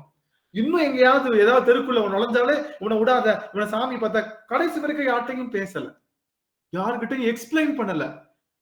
என்ன விடுங்க, எக்ஸ்பிளைன் பண்ணாலும் புரிஞ்சுக்கல. என்ன காரணம்? இப்ப நமக்கு புரியுதா? திருநீர் பூசினாதான் உண்மை, ருத்ராட்சம் பூசினாதான் உண்மைன்னு சொல்லி அவங்களதான் சிவனடியார் எடுத்துட்டு இருக்கோமே. எதுவுமே இல்லாம சிவத்தை சேர முடியும்னு ஒரு பெரிய தேரியை கொடுத்துட்டு போயிருக்காரு நம்மளுடைய சாக்கியனார். உள்ளத்தை தவிர அவன் எதையும் பாக்குறது இல்லப்பா. மேப்பூச்சு வேணாம், உனக்கு மேப்பூச்சு வேணாம். உள்ளத்தை கிளீன் பண்ணனா அவங்க உன்னை தேடி வருவான்னு சொல்றதுக்காக போய் எரிகிறார், எங்கேயும் படல. அழுவார், தினமும் அழுவார். ஒவ்வொரு பூவுக்கும் சாமி எதிர்பார்ப்பார், ஒவ்வொரு கல்லுக்கும் சாமி எதிர்பார்ப்பார். நான் போட்டோடனே சாமி வருவாரு எதிர்பார்ப்பாரு. அவரு அவ்வளவு நம்ம எனக்கா எதிர்பார்த்திருக்கோமா? நீங்க சிவலிங்க திருமேனியில பூ போட்ட உடனே டஸ்ன்னு லிங்க திருமேனியை பிளந்து சாமி வெளியே வருவாரு எனக்காவது நீங்க எதிர்பார்த்திருக்கீங்களா? கேக்குறேன். பூஜை போடுறோம் இல்ல ஐயா, சாமி தான் எங்க கிட்டயே இருக்காரு, அப்புறம் வர்றதும் போறதும் எங்க. மகிழ்ச்சி. நாம இல்ல ஜென்ரலா நம்ம சொல்றது உங்களால எல்லாம் வந்து மேன்மக்கள். நாம பூசனை ஒரு மலர் போட்ட உடனே மலர அந்த இடத்துல சிவபெருமான் வெளிப்படுவார் அப்படிங்கிற அந்த எண்ணம் நிறைய பேருக்கு இல்ல. அவன் அங்க எங்க வர போறான், நம்ம போடுவோம். அந்த மாதிரி அவர் ஒவ்வொரு கல்லுக்கும் எதிர்பார்ப்பா. அப்படியா எத்தனையோ நாள் சொல்றாரு சேக்கிழார் பெருமான் சொல்றாரு, பாவம் சாக்கிய நாயனாருக்கு கடைசி வரைக்கவே சோறு கிடைக்கல. கடைசி வரைக்குமே சோறுகள் நெற்றியில நீர் அணிஞ்சிருந்திருந்தா, கழுத்துல ருத்ராட்சம் அணிஞ்சிருந்தா, தினமும் அன்னம்பாளிப்பு செய்து மாகேஸ்வரை பூசனை செய்து மகிழ்கின்ற அடியார்கள் இருக்காங்க. ஆனா இவர் அப்படி செய்யல. அப்படி செய்யாம சாக்கிய உடையிலே இருக்கிறதுனால சிவனடியார்கள் குரூப்பும் ஏத்துக்கல. புத்த துறவி, புத்த மதம் இருக்கு இல்லையா, அந்த என்ன சொல்லுவாங்க, அது என்னது அவங்க எல்லாம் சேர்ற இடம் இருக்கு, அவங்க கும்புற அந்த இடம் பேர் ஒண்ணு சொல்லுவாங்கல்ல, புத்த விகார் இருக்கு இல்லையா, புத்த விகாருக்குள்ளேயும் போக முடியல. ஏன்? இவன் தான் தினமும் சிவபெருமான கல்லை விட்டு எரிஞ்சிட்டு இருக்கானே, சிவபெருமான் கோயிலுக்கு இவன் ஏன் போறான், அங்கேயும் ட்ரை பண்றான்னு புத்த மதத்திலையும் ஏத்துக்கல, வணங்குகின்ற சைவ மதத்திலையும் ஏத்துக்கல. புத்த மதத்துக்குள்ள போனாலும் புத்த விகாரில டெய்லி சாப்பாடு உண்டு, புத்தர்கள் சாப்பாடு போடுவாங்க கன்ஃபார்மா, அவர்கள் சாப்பாடு. அதே போல சைவத்திலையும் உண்டு. சைவத்திலையும் எங்க போனாலும் சரி, திருநீர் அணிஞ்சு போனா எங்க போனாலும் சாப்பிடலாம், அங்கேயும் சாப்பிடல. நினைச்சு பாருங்களேன், ஒரு திருநீர் அணிஞ்சுதான் நல்ல சாப்பாடு கிடைக்கல. என்ன பண்ணுவாராம்? அழுதுகிட்டே ஏதாவது ஒரு ஊருடைய முக்குல உட்காந்துக்கு வரான். அவரா சும்மா சாதாரணமா உட்காந்துக்கு வரான்.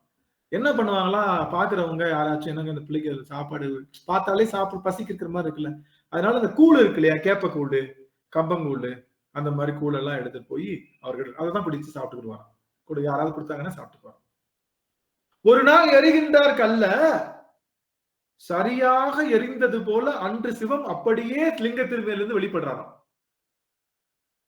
அன்னைக்குதான் நினைக்கிறேன், ஆகா இவ்வளவு நாள் கல் எரிஞ்சோம், சிக்கல இன்னைக்குதான் வெளியே வந்திருக்கான், இன்னைக்குதான் கரெக்டா அடி வெளியே வந்த உடனே ஆட்கொண்டு போயிட்டாராம். கொண்டு போன உடனே சிவலோகத்துல அவருக்கு மிகச்சிறந்த விளையம் கொடுத்தாங்க. அங்கேயும் வந்து அமிர்தம் தான் கொடுத்தாங்களாம்.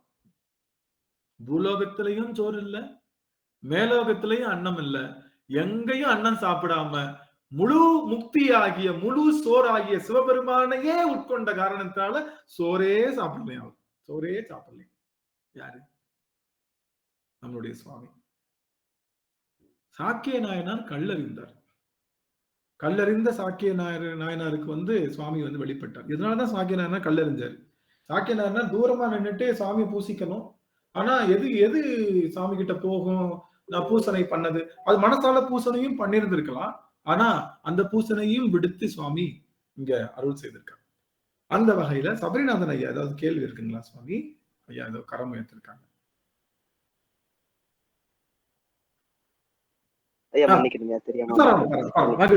ஆக நான் சொல்ல வந்த காரணம் என்னன்னு புரிஞ்சதுங்களா?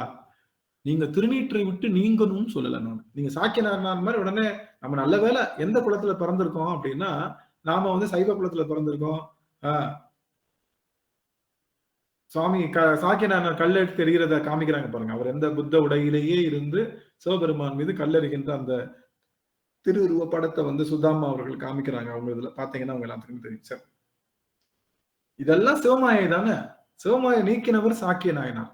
சிவமாயை பாடலீங்களா ஐயா அதுல மறவாது கல்லெறிந்த சாக்கியருக்கும் அடியேன் மறவாது கல்லறிந்த சாக்கியருக்கும் அடியேன் அப்படின்னு சொல்லி அவர் பாடுகின்ற அந்த நிலைப்பாடுகள் எல்லாம் பார்க்கிறோம்.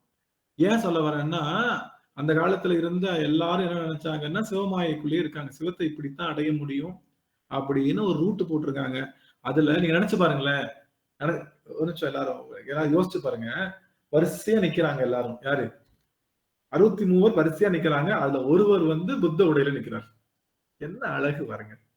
சிவம் எந்த சடங்கு சம்பிரதாயத்துக்கும் கட்டுப்படாதவன் அப்படிங்கிறத எவ்வளவு அழகா சொல்லுது பாருங்க. வரிசையா நிக்கிறாங்க. அதுல ஒருத்தர் மட்டும் என்னவா நிக்கிறாரு? திருநீர் பூசாம, எதுவும் பண்ணாம, சாக்கிய உடையில் அப்படிதான் செதுக்கணும். ஆனா இன்னைக்கு வரைக்கும் சாக்கிய நான் தேடி பார்ப்பேன். அவரை நம்ம சும்மா இந்த மாதிரி நம்மளுடைய சுவாமி மாதிரிதான் செதுக்கியிருப்பாங்க. அவர் சாக்கியரா தான் செதுக்கி இருக்கணும். ஆக்சுவலி அந்த மாதிரி செதுக்காம அப்படிதான் வச்சிருப்பாங்க. தெரியல, அது என்னன்னு தெரியல. அப்படி தன்னுடைய வரிசையா வர்றாங்க. அதுல ஒருத்தர் யூனிஃபார்ம், வேற யூனிஃபார்ம்ல இருக்காரு.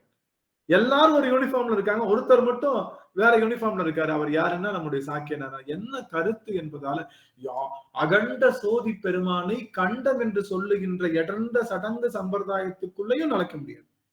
சடங்கு சம்பிரதாயத்தில் நீங்க நுழைச்சு அனுபவிக்கலாம். ஆனா அந்த அனுபவம் சின்னதா தான் கிடைக்கும். அகண்ட சோதியை அகண்டமாகவே அனுபவிக்கக்கூடிய ஆற்றல் எப்ப வரும்னா, எதுக்கும் கட்டுப்படாம அவனை முழுவதுமாக விழுங்குகின்ற அந்த நிலைப்பாடு. எங்கேயும் அவனை விட்டுறாம சரி வந்துடலாம். இப்பதான் நம்ம இவ்வளவு பேசணும்ல, இவ்வளவு பேசினதுக்கான விடை எங்க இருக்குன்னா 15வது பாட்டு. ரொம்ப அருமையான பாட்டு. 15வது பாட்டு. இதுக்கு நான் என்ன தலைப்பு கொடுக்கறது, என்ன கொடுக்கறதுன்னே சரியான அடியனுக்கு தெரியல. சிவமாயுடைய கண்டினியூவேஷன் தான் இது. சிவமாயுடைய கண்டினியூவேஷன் தான். ஆனா சின்ன மாடிபிகேஷன் என்னன்னா, தனிநபர் மாயை என்று சொல்லுகின்ற அந்த தனிநபர் மாயையை நீக்குகின்றான். தனிநபர் மாயை சிவமாயோட கண்டினியூஷன் தான், கொஞ்சம் மாடிபிகேஷனா தனிநபர் மாயை என்ற மாயையை இந்த 15வது பாடல்ல நிக்கிற தனிநபர் மாயை. என்னங்க தனிநபர் மாயைனா என்ன அப்படின்னா, தனிநபர் மாயைனா என்ன அப்படின்னா, ஒருத்தவங்க மேல ஒரு சின்ன அபிப்பிராயம் வச்சிருப்போம்ல, இவங்கதான் சிறந்த சிவபக்தர் அப்படின்னு நினைச்சு பக்கத்துல போனா என்ன இருப்பாங்க? மிக கொடூரமானவர்களாக இருப்பார்கள். மன்னிக்கணும், சும்மா சொல்றேன். அடிகள் சிவனடியார்கள் ரொம்ப சூப்பருங்க, இவரை போன்ற சிவனடியார்கள் உலகத்திலே இல்லை, இவர்கள் தான் சிறந்த சிவனடியார்கள் நினைச்சு நம்ம போகும்போது பக்கத்துல போறப்போ சாமி காமிச்சு கொடுத்துருவார். சாமி காமிச்சு கொடுத்துருவார். யாரு? சாயத்தை வெளுக்க வைப்பார். ஏன்னா இவன் தானே சாயம் போட்டவன், இவன் தான் சாயமும் போடுவான், நமக்கு சூப்பர்ன்னு காட்டுவான். காட்டி இவன் தான் சாயத்தையும் வெளுக்க வைப்பான். யாரு? இவன் சாயம் போடல, வெளுக்க வைக்கல. இவனை போன்ற ஒரு வண்ணான் உலகத்துல யாருமே கிடையாது. அப்படி சாயத்தை போடுவான், அப்படி வெளுத்து காமிச்சிருவான், ஃபுல்லா வெளுத்து காமிச்சிருவான். சரி, அவன் ஒரு ஆளு. சரி, அப்படி தனிநபர் மாயை நீக்கு. எத்தனை பேரு? 12 பேர் லிஸ்ட் போறாரு சாமி. 12 பேரை லிஸ்ட போட்டு அந்த 12 பேரையும் அக்கு வேற ஆணி வேற பார்க்க போறோம் நம்ம இந்த பாடல்ல. ரொம்ப அருமையான ஒரு பாடல். இந்த பாடலை பாடலான்னு நினைக்கிறேன். சிவ சிவ சிவ சிவ. இந்த 15வது பாடல் அங்கி அருக்கன் ராவணன் என்ற பாடலை அடியன் பாடுவதற்காக அங்கேற்கண்ணி அம்மா அவர்கள் வாய்ப்பு இருக்குங்க சுவாமி, பாடலாமா? அங்கேற்கண்ணி அம்மா பாடுறேன் சாமி. அங்கி அருக்கன் ராவணன் அந்தகன் கோற்றன் செங்கன் அரியன் இந்திரனும் சந்திரனும் பங்கமில் தக்கனும் எச்சனும் தம் பரிசளிய பொங்கிய சீர்பாடினாம் பூவள்ளி கொய்யாமோ, பொங்கிய சீர்பாடினாம் பூவள்ளி கொய்யாமோ. சுக்கநாதா சுக்கநாதா, இப்பதான் நினைச்சேன் யாராவது இந்த பாட்டை இமேஜ் டெக்ஸ்ட் மெசேஜா போட்டு விடுங்கன்னு சொல்லலாம்னு நினைச்சேன். லோகனையா போட்டாங்க. என்ன ஒரு எது நினைச்சாலும் கக்க போ அப்படிங்கிற மாதிரி நினைச்சதை அப்படியே செய்கின்ற இடம் நம்மளுடைய அடியார் திருக்கூட்டம் தான். இந்த பாடல இன்னொரு மதியம்மா சுவாமி வாய்ப்பு இருக்குதுங்களா? அம்மா இருக்காங்களா?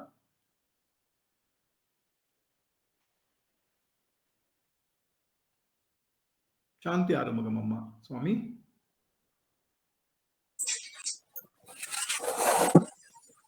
சிற்றம்பலம்.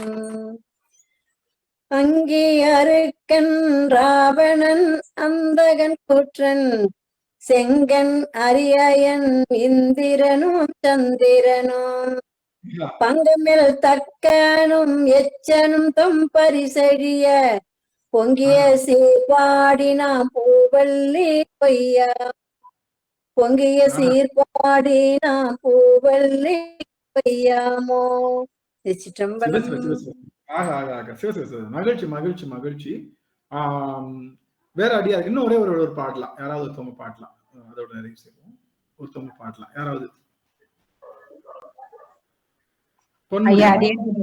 சந்திராமா பாடம், சந்திராமா பாடலாம், சந்திராமா. திருச்சிற்றம்பலம். அங்கே அரு கண் ராவணனன் அந்த கண் கூற்றன் செங்கன் அரி ஐயன் இந்திரனும் சந்திரனும் பங்கியில் தக்கனும் எச்சனும் தம் பரிசழிய பொங்கிய சீர்பாடி நாம் பூவல்லி கொய்யாமோ. பொங்கிய சீர்பாடி நாம் பூவல்லி கொய்யாமோ. சொக்கநாதா, எத்தனை அழகு. சரி, தனிநபர் மாயன்னு சொன்னோம்ல, பெண்ணவர் மாயம் சொன்ன இன்னும் கொஞ்சம் ரீடிஃபைன் பண்ணிக்கலாமா? இதை ரீடிஃபைன் பண்ணலாம். என்னன்னா, தனிநபர் மாயம் போல சிவனடியார் மாயைன்னு போட்டுக்கலாம். சிவமாயை நீக்கிறது 14வது பாட்டு, சிவன் அடியார் மாயை நீக்கிறது 15வது பாட்டு. அப்படி வச்சுக்கலாமா? தனிநபர் மாயன்னு சொல்லி நம்ம ரொம்ப ஜெனரலைஸ் பண்ணிக்க வேணாம், நம்ம ஸ்பெசிபிக்காவே வச்சுக்கலாம். சிவனடியார் மாயை சொல்லுவதற்கே கடினமாத்தான் இருக்கு, சொல்லுவதற்கே நகைச்சுவையாத்தான் இருக்கு. சிவனடியார் மாயை, சிவனடியார் மாயை சொல்லலாமா? சிவபக்த மாயை, சிவன் அடியார் சொல்லக்கூடாது. மன்னிக்கணும் சாமி, திரும்ப மன்னிக்கிறேன், மன்னிச்சுக்கணும். எல்லாரும் தயவுசெய்து நான் கணத்துல போட்டுக்கிறேன், மன்னிச்சுக்கணும். சிவன் அடியார் அல்ல, சிவபக்தர் மாயை, மன்னிச்சுக்கணும். சிவபக்தர் மாயை, சிவபக்தர் மாயை, மன்னிக்கணும். உங்க எல்லாரையும் நான் மாத்தி மாத்தி எனக்கு ரொம்ப நாளா கன்ஃபியூஷன், என்னடா இதுக்கு தலைப்பு, என்னடா கொடுக்கறது சாமி, என்ன கொடுக்குறான்னு தெரியலையேன்னு யோசிச்சுட்டு இருந்தேன். அதனால சின்ன ஒரு குழப்பம் சாமி, மன்னிக்கணும். சிவபக்த மாயை, சிவபக்தர்களுடைய மாயை. இதை கூட்டுவோமா வரிசையா? அங்கி, எல்லாம் வரல் விட்டுக்கலாம். அங்கி 1, அருக்கன் 2, ராவணன் 3, அந்தகன் 4, கூற்றன் 5, செங்கன் அரி 6, அயன் 7, இந்திரன் 8, சந்திரன் 9, பங்கமில் தக்கன் எத்தனை சொன்னேன்? டக்குன்னு மறந்து போச்சு. 9.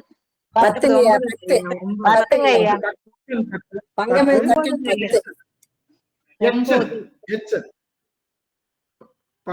11 வருதா? 11 வருதா? 11 வருது.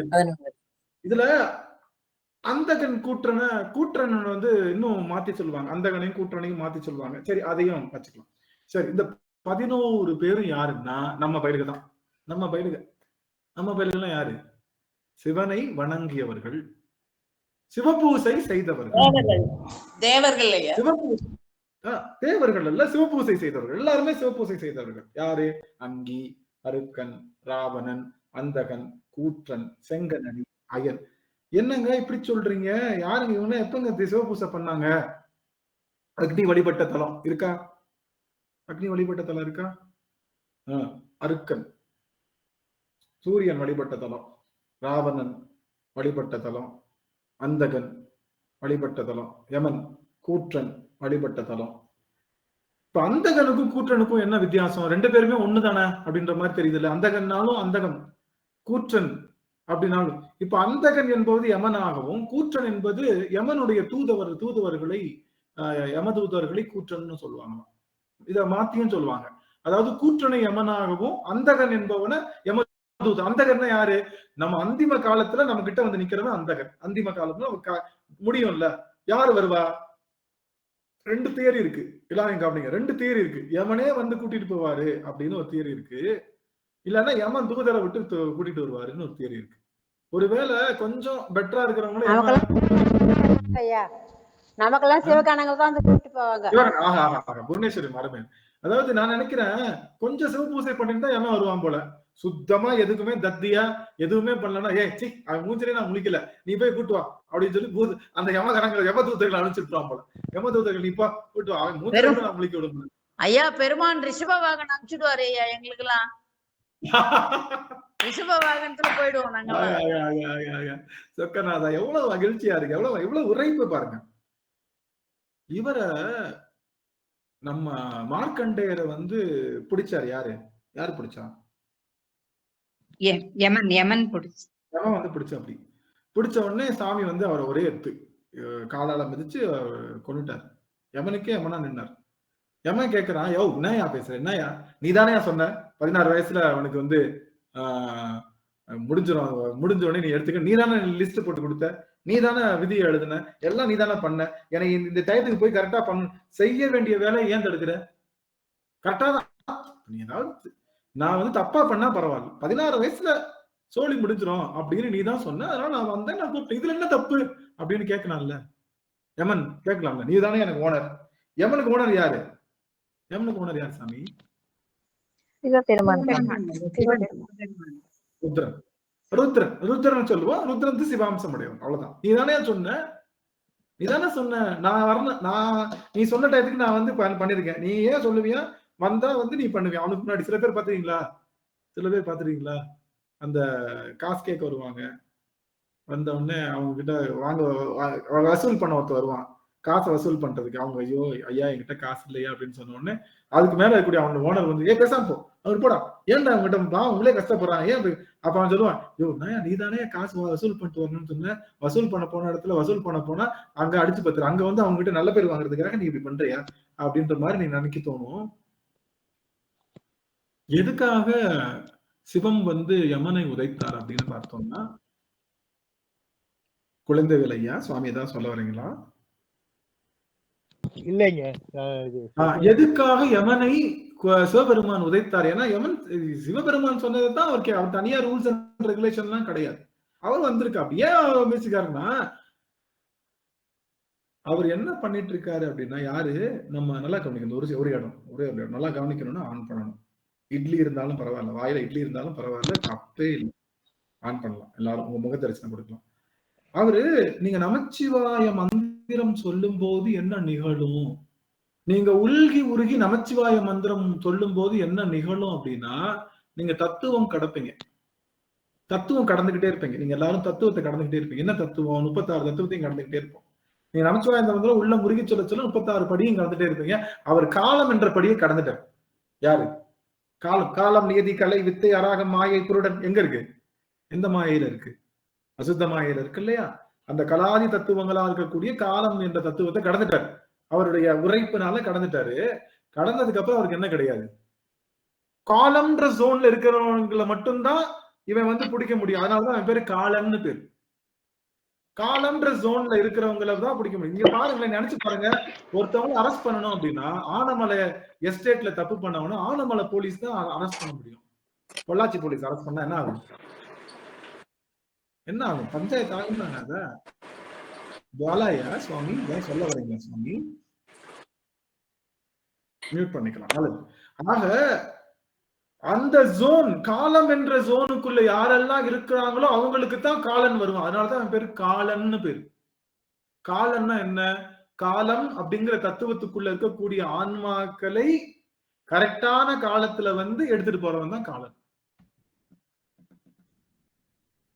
கால காலனை கம்பனெம்மானை. ஆக யாராவது கால காலனை கம்பனெம்மானை அந்த பாட்டு யாராவது ஒருத்தவங்க மன்னிக்கணும். அந்த பாட்டு எனக்கு இவரு காஞ்சிபுரம்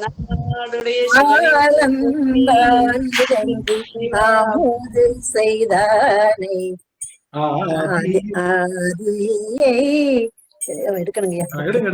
எடுங்க யாராவது எடுங்க.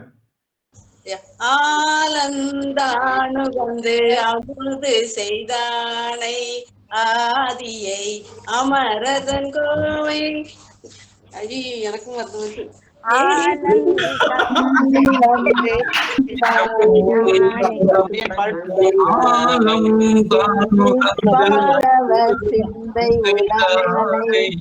ஆதி அமர தொழுதேத்தும் சீலம்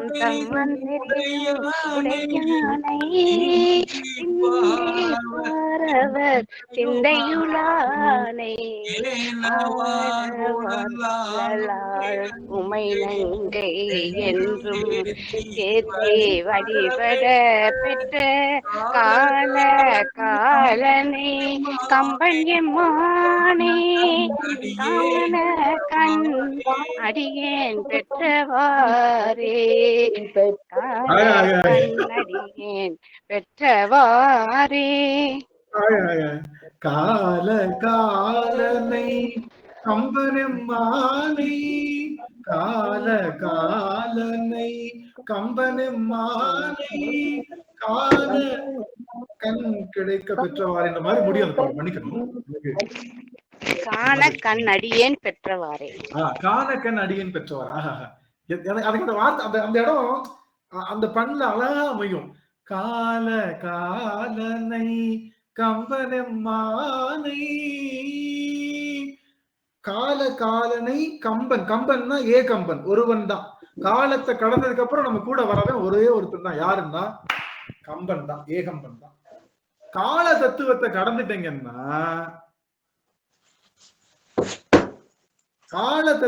கடந்துட்டீங்கன்னா ஏகம்பன் தான் கூட இருக்கும். அதனாலதான் வெளிக்கு துணை திருமென் மலர் பாதங்கள் மெய்மை குன்றா மொழிக்கு துணை முருகாய நாமங்கள் முன்பு செய்த பழிக்கு துணை அவன் பன்னிரு தோளும். முக்கியமான இடம். பயந்த தனி வழிக்கு துணை வடிவேலன் செங்கோடும் மயூரம்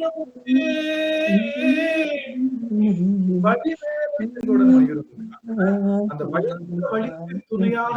பயந்த வழி துணைனா இது யாருமே இல்லாத இடம், அதுதான் பயந்த வழி. ஆமாவா இல்லையா? சரஸ்வதி அம்மா,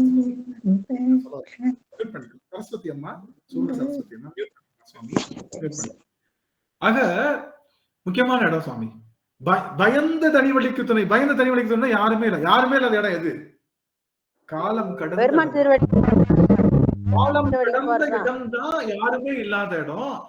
யாரெல்லாம் காலத்தை கடக்கின்றார்களோ அவர்களுக்கு மயூரமும் சேவலுமா வருமா. மயூரமும் சேவமும் ஒண்ணும் கிடையாது. ஓம் என்ற பிரணவம், நான் ஏற்கனவே சொன்னேன்ல, ஓம் என்ற பிரணவத்தை ரெண்டா பழந்த நாதம் விந்துன்னு ரெண்டு பிரியும். அகாரம் உகாரம் அகாரம் அது வேற. இப்ப நல்லா கவனிக்க. ஓம் அதை உடைச்சா நாதம் விந்து, அதை உடைச்சா அகார உகாரம் அகாரம், அதை உடைச்சா நமச்சிவாய மந்திரம், அதை உடைச்சா பன்னிரு திருமுறை, அதை உடைச்சா பல பல விஷயங்கள். அப்படியே போகும், அப்படியே அடுக்கல வரும். அப்போ இந்த நாதம் விந்து தான் என்னது? சேவலும் மகிழும். இந்த ஓம் என்ற அந்த தத்துவம் நமக்குள்ள எப்ப வந்து நிகழும் அப்படின்னா, அது சரியாக நிகழ்வது என்பது நம்முடைய அந்த தனி வழி. என் வழி தனி வழி. யார் சொல்லுவா? சூப்பர் ஸ்டார் சொல்லுவார்ல, என் வழி தனி வழி. ஆனா நமக்கு இருக்கிறது பயந்த தனி வழி. பயந்த தனி வழி. குழந்தைவேலையா சுவாமி, தாங்கள் ஏதாவது சொல்ல வரீங்களா சுவாமி? அந்தகன் அப்படிங்கிறது வந்து இப்ப புத்தகத்துல பார்த்தேன் நானு. அந்தகன் அப்படிங்கிறது வந்து கூற்றன்னு ரெண்டாவது வருதுங்க. அது வந்து இயமன் வச்சு, இயமன் அல்லது அந்தகாசுரன் ராவணன். அந்தகாசுரன் போட்டு அதுல பொருள் போட்டிருக்காருங்க. இல்ல, ரைட். அருமை. அந்தகாசுரனும் சொல்றாங்க. நீங்க அதே புத்தகத்துல பாத்தீங்கன்னா அந்தகன் என்பது அந்தகனுக்கு கூற்றுவன். யமனுக்கும் அந்தகன் பேர் உண்டு, தெரியும் இல்லையா எல்லாத்துக்கும்? அந்தகன் என்பது யமனுக்கும் அந்தகன் என்ற பேர் உண்டு. யம தூதர்களுக்கு அந்தகர்கள் என்று பேர் உண்டு. அதுதான் அடியேன்னு சொல்லிட்டு இருந்தேன். இதுல என்ன முக்கியமான விஷயம்னா, இந்த காலம் என்ற தத்துவத்தை கடந்த நிலையில யார் இருந்தா? காலம் என்ற ஜோனை கடந்த நிலையில யார் இருந்தா? நம்மளுடைய சுவாமி மார்க்கண்டே இருந்தார். அந்த காலம் என்ற ஜோனை கடக்க முடியும். எது மூலமா கடக்க முடியும் அப்படின்னா, காலம் என்ற ஜோனை நமச்சிவாய மந்திரம் என்று சொல்லுகின்ற நமச்சிவாய மந்திரத்தினால நம்ம கடக்க முடியும். காலம் என்ற ஜோனை கடத்த முடியும். காலத்தை கடந்தா மட்டும்தான் யார் வருவா? நமக்கு சிவகணங்கள். சிவகணத்தை வருவார்கள் அப்படின்னா நம்ம வந்து நமச்சிவாய மந்திரத்தை சரியாக இருக பற்றி உள்கி உருகி சொல்லணும். அந்த உள்கி உருகி சொல்லுகின்ற அந்த இடமாக அமைய வேண்டும் என்பது இங்க ஒரு கணக்கு. அப்போ அந்தகன் என்பது அந்தகாசுரனாகவும் அந்தகன யமதூதர்களாகவும் வைத்திருக்கின்றார்கள். கூற்றுவன் என்பவன் யமன். செங்கன் அரி, யமன் வழிபட்ட தலம் இருக்கா? இருக்கு. செங்கன் அரி, அரி என்று சொல்லுகின்ற நாராயணன் வழிபட்ட தலம் இருக்கா? ஒன்னா ரெண்டா? அன்னை பராசக்திக்கு அடுத்து உலகிலேயே சிவபூசை செய்த அடுத்த ஆன்மா வந்து யாரு? நம்மளுடைய திருமால். அதனாலதான் திருமாலை நம்ம வந்து விளக்குறதே கிடையாது. திருமாலை நாம் எப்பொழுதுமே விளக்குவதே கிடையாது. ஏன்னா திருமால் என்பவர் முதன்முறையாக சிவபூசையை இந்த ஆன்மாக்களுக்கு செய்து காட்டியவர். நம்மளுடைய அன்னை பராசக்தியினுடைய மேல் வெர்ஷன் யார் அப்படின்னா அதான் அரி. அன்னை பராசக்தி இருக்கா இல்லையா, அவளுடைய மேல் வெர்ஷன் அன்னை, அவளுடைய மேல். அதனாலதான் ஒரு இருவரையும் அண்ணன் தங்கை அப்படின்னு சொல்லுவாங்க. ஏன்னா ரெண்டு பேருமே ஒரே ஒரே ஒரே சக்தியினுடைய வடிவம், ரெண்டு பேருடைய சக்தி வடிவமும் இருக்காரு. குழந்தைவேல் சுவாமி மைக் ஆன் பண்ணி ஆஃப் பண்ணிக்கலாம் சுவாமி. அடியர்கள் அடியன் கேட்டுக்கொள்ளும். குழந்தைவேல் ஐயா சுவாமி மைக் ஆஃப் பண்ணிக்கலாம். எல்லாரும் ஹெட்போன் போட்டு கேட்கறாங்க. அதனால யாராவது மைக் ஆன் பண்ணலன்னா அவங்க சின்ன அந்த டிஸ்டர்பன்ஸ் இருந்துட்டே இருக்கும். மன்னிக்கணும் குழந்தைவேல் ஐயா. சரி, அடியன் அவங்க மியூட் பண்ணிடுறேன். உங்ககிட்ட நான் அவங்க எல்லார்ட்டையும் கேட்டுக்கிற விஷயம், மியூட் வந்து நீங்க பண்ணிக்கலாம். நீங்க ஏதாவது கேள்வி கேட்கிறப்போ மியூட் பண்ணிட்டு அன்மியூட் பண்ணிட்டு திரும்ப நீங்க மியூட் நிலையில போயிட்டீங்கன்னா ரொம்ப மகிழ்ச்சியா இருக்கும்னு நினைக்கிறேன். ஏன்னா எல்லாரும் இது நம்ம இது பண்றப்போ இதா இருக்கு. சரி, ஓகே. அப்போ எங்க விட்டா மன்னிக்கணும் சுவாமி. திருமாலும் அம்பாலும் அண்ணன் தங்கச்சிங்க. திருமாலும் அம்பாலும் என்னன்னா ரெண்டு பேரும் ஏன் அண்ணன் தங்கைன்னா ரெண்டு பேருமே வாட்ஸ் 60 வாட்ஸ் பல்பு சொல்றோம்ல, 60 வாட்ஸ் பல்பு ரெண்டுமே 60 வாட்ஸ் பல்பு தான். அதனாலதான் ஆனா ஒண்ணு வந்து பச்சை கலரு, ஒண்ணு வந்து ப்ளூ கலர் பல்பு. ரெண்டுமே வாட் அளவுல ஒண்ணுதான். வாட்ஸ்னா சக்தியினுடைய அளவுல ரெண்டு பேருமே ஒண்ணுதான். ஆனா வடிவத்தினால ரெண்டா இருக்கிறதுனால ஆணாகவும் பெண்ணாகவும், அதனால இருவருமே அண்ணன் தங்கையாக சொல்லுவது மரபு. அப்படிதான். ஆனா வைணவர்கள் ஏத்துக்கிறது இல்லையா? அவங்கதான் நிறைய பேர் சிவனையே ஏத்துக்கிறது இல்ல. வைணவர்கள் என்ன சொல்றீங்க? என்ன நாத்திகர்கள் வைணவத்தையும் ஏத்துக்கிறது இல்லை. ஏத்துக்கலாதவங்க எத்தனையோ பேர் இருக்காங்க. நாம வந்து நம்ம அந்த புரிதலோடு வழிபாடு செய்யணும். ஆனா மறந்து அதான் சொல்றேன்ல, சிவத்துக்கு சமமா யாரையும் நினைச்சு வழிபாடு செய்யக்கூடாது. சிவத்துக்கு சமமா யாரையும் நினைச்சு வழிபாடு செய்யக்கூடாது. சிவத்துக்கு சமமா வழிபாடு செய்யக்கூடிய இருவர் மட்டுமே. அவர்கள் யாருன்னா குருநாதர் மற்றும் அடியவர்கள் இருவரும் தான் சிவத்துக்கு சமமா நினைச்சு வழிபாடு செய்யலாம். அங்கேயும் ஒரு சின்ன மைன்யூட்ல ரெண்டு பேருக்கு வித்தியாசம் இருக்கும். அங்க போறோம். இவர்கள் கொடுத்த வாழ்வு, அன்னையர்கள் நம்ம போட்டுறோம். ஆனா கடைசி வரைக்கும் தாய் தந்தையிட்டே நிக்கிறது இல்லை. ஏன்னா அவங்க கொடுத்த வாழ்வு தான். ஆனா அவங்க எதுக்காக கொடுத்திருக்காங்கன்னா அடுத்து கடந்து போகணுன்றதுக்காக, உயர்ந்து போகணுன்றதுக்காக கொடுத்த வாழ்வு. அதை புரிந்து கொண்டு அதை சரியாக பூசணி. ஆனா இப்ப 11 பேர் வந்துட்டாங்களா? அங்கி, அருக்கன், ராவணன், அந்தகன், கூற்றன், செங்கன் அரி, அயன், இந்திரன், சந்திரன், பங்கமிழ் தக்கன், எச்சன். இந்த எச்சன் யார் அப்படின்னா யாகத்துல அந்த யாக ஆகுதியை பெறுகின்றவர். அவர் தான் எச்சன்னு சொல்லுவோம். யாக குண்டத்துல யாக ஆகுதியை பெறுகின்ற எச்சன். யாகம் அப்படின்னு சொல்றோம் இல்லையா? யாக குண்டத்துல இந்த யாக ஆகுதியை யார் பெறுகின்றார்களோ அவங்களை எச்சர் அப்படின்னு சொல்லுவோம். எச்சன் சொல்லுவோம். நம்ம எச்சன் பத்தினா நம்ம இதுல பார்த்திருக்கோம். நம்மளுடைய திருவந்தியார்ல நம்ம சிறப்பா பார்த்தோம். அதனால ஞாபகப்படுத்த. இப்ப 11 பேர் லிஸ்ட் பண்ணிட்டு, இந்த 11 பேர் யாருன்னா சிவபக்தர்கள் தான். இந்த 11 பேரும் சிவத்தை பூசனை செய்தவர்கள் தான். ஆனா 11 பேர் பெற்ற பரிசும் அழிந்தது. என்னடா சொல்ற? ஒரு முறை நமச்சிவாயன்னு சொன்னா அந்த பேங்க் அக்கௌண்ட்ல அது போவே போவாதுன்னு சொன்னையே, இப்ப போட்ட பரிசெல்லாம் அழிஞ்சிருச்சுன்றையே, எங்கேயோ இடிக்குதே சாமி. பரிசு அழிந்தது என்பது அவர்கள் நினைத்த பரிசு. ஆனா இறைவன் வச்சிருக்கிற அக்கௌண்ட் நில் பேலன்ஸ் ஆகாது.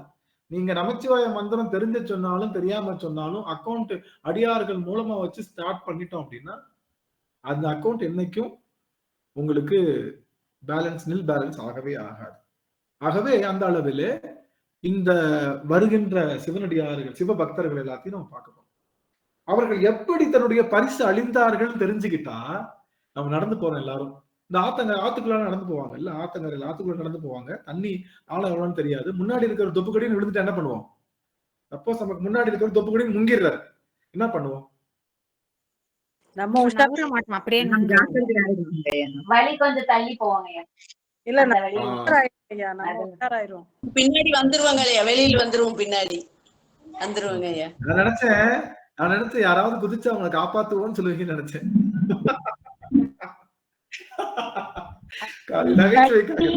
ஐயா இல்லைங்க, அந்த மாதிரி நீர் அப்படின்னா யாரோ முன்னாடி நல்லா தெரிஞ்சவங்க மட்டும்தாங்க எவ்வளவு கூட போவாங்க.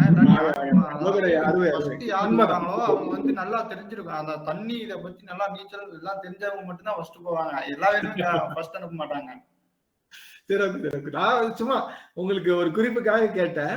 யாராவது முன்னாடி போனவங்க உள்ள முங்கிட்டாங்களே என்ன பண்ணுவோம்னா, நம்ம எல்லாரும் என்ன சொன்னோம்னா, நான் உச்சாராயிருவோம், நாம தள்ளி போயிடுவோம், அந்த பாதை வழியா போக மாட்டோம், அப்படிதான் நினைச்சாலும் உள்ள விழுந்த ஆளை காப்பாற்றணும்னு என்ன நமக்கு வரல. சும்மா ஒரு நகைச்சுவை தான் இது, வந்து முழுக்க நகைச்சுவை, இதுல எந்த பின் குறிப்பும் இல்லை. சரி, ஆக நமக்கு முன்னாடி போய் யாராவது தொப்புக்கட்டின்னு உள்ளுக்குள்ள விழுந்துட்டாங்கன்னா அந்த பக்கம் போகாம தள்ளி போகின்ற ஆற்றல் உடையதுதான் என்ன அறிவு? பகுத்தறிவு. அதுதான் பகுத்தறிவு. ஒரு நிமிஷம் எல்லாரும் ஆன் பண்ணுங்களேன், ஒரே ஒரு நிமிஷம், முக்கியமான செய்தி சொல்லணும்.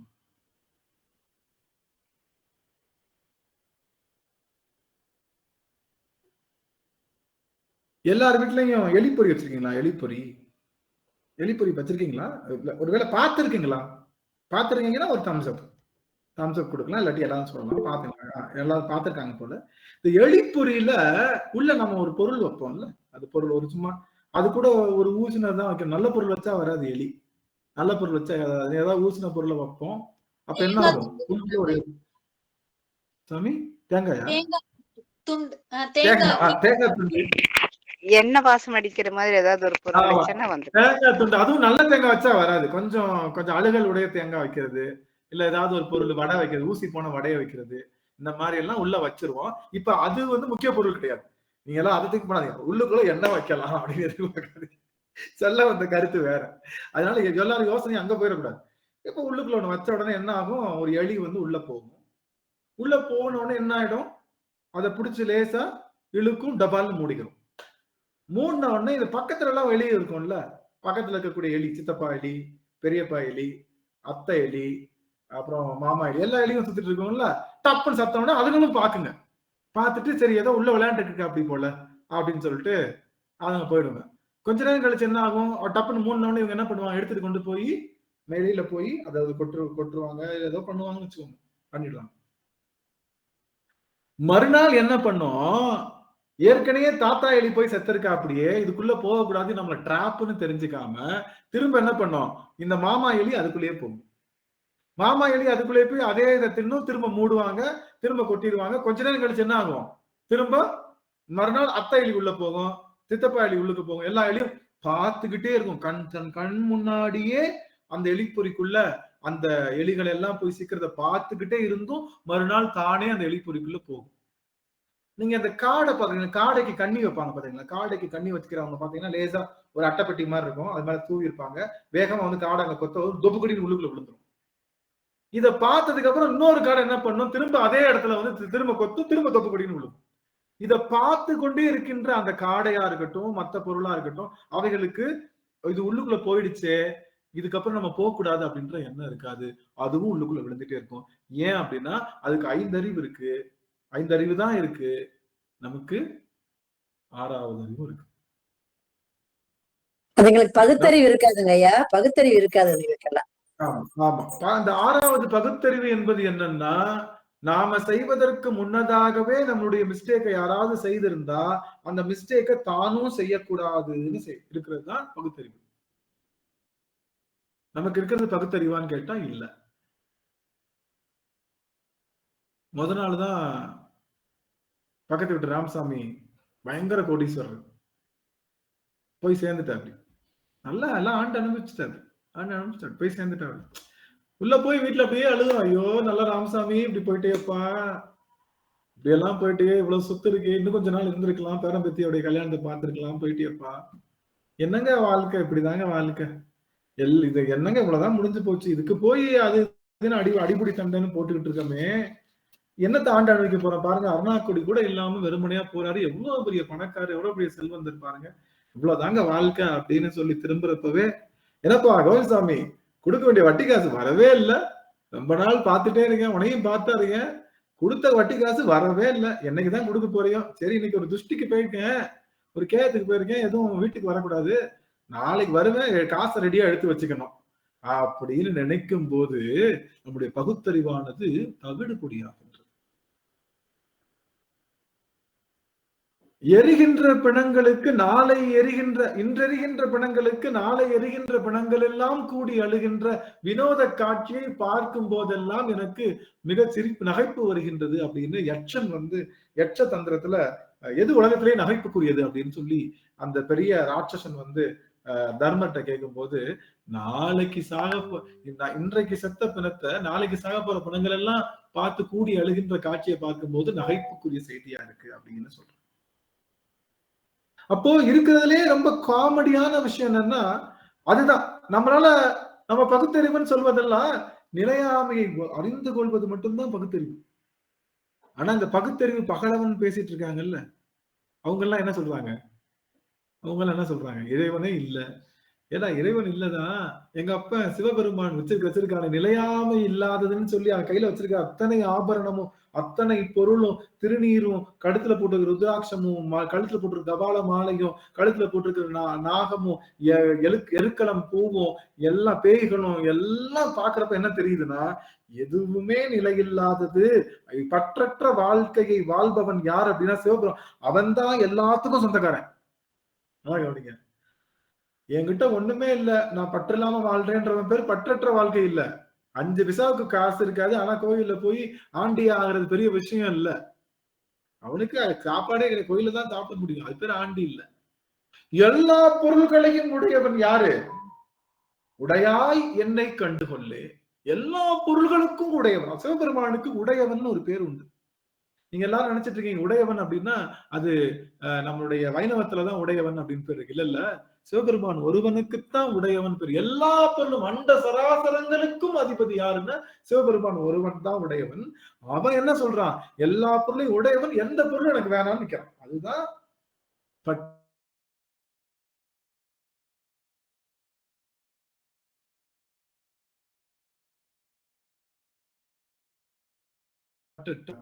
போறப்ப அந்த பொம்மையை பாக்குறப்போ பச்சை கலர் பார்டர் ஆக என்னமா இருக்கு, அடுத்த தடவை தூக்கிடலாம், பார்த்தா கரெக்டா அவர் அம்மா எடுத்துரும். அப்படி படுபாவி இப்பதான் நினைச்சிட்டு போனேன், கையில காசு எடுத்து வரலாம்னு பார்த்தா அதுக்குள்ளேயும் தூக்கிட்டாங்களே அப்படின்னு சொல்லிட்டு அதை புடவை மேல ஆசைப்பட்டு எவ்வளவு பேசினாலும் இந்த ஆன்மாவுக்கு ஒண்ணு மட்டும் புரியல, நாம சாஸ்வதமா வாழ போறோம்.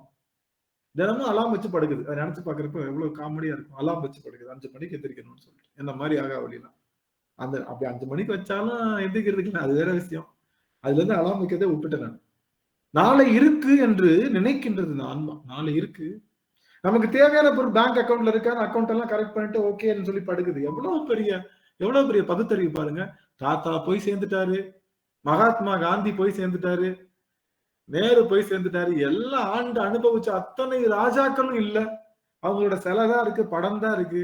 அதெல்லாம் பார்த்தும் கூட இது என்ன பண்ணுது, காசுக்கா சண்டை போடுது, மரியாதை கிடைக்கலன்னு சண்டை போடுது, எனக்கு ட்ரெஸ் வாங்கி தரலன்னு அழுகுது, என்னை மதிக்கவே இல்லைன்னு சொல்லி பாடுது. இதெல்லாம் பார்க்கும்போது பகுத்தறிவு நமக்கு இருக்கா? எப்பெல்லாம் கோபம் வருதோ பகுத்தறிவு இல்ல, எப்பெல்லாம் ஒரு பொருள் மேல தீராத வேட்கை வருதோ பகுத்தறிவு இல்ல, எப்பெல்லாம் இத கிடைச்சா நல்லா இருக்குமே அப்படின்னு அனுபவிக்கணும்னு ஆசைப்படும் அப்ப பகுத்தறிவு இல்லைன்னா.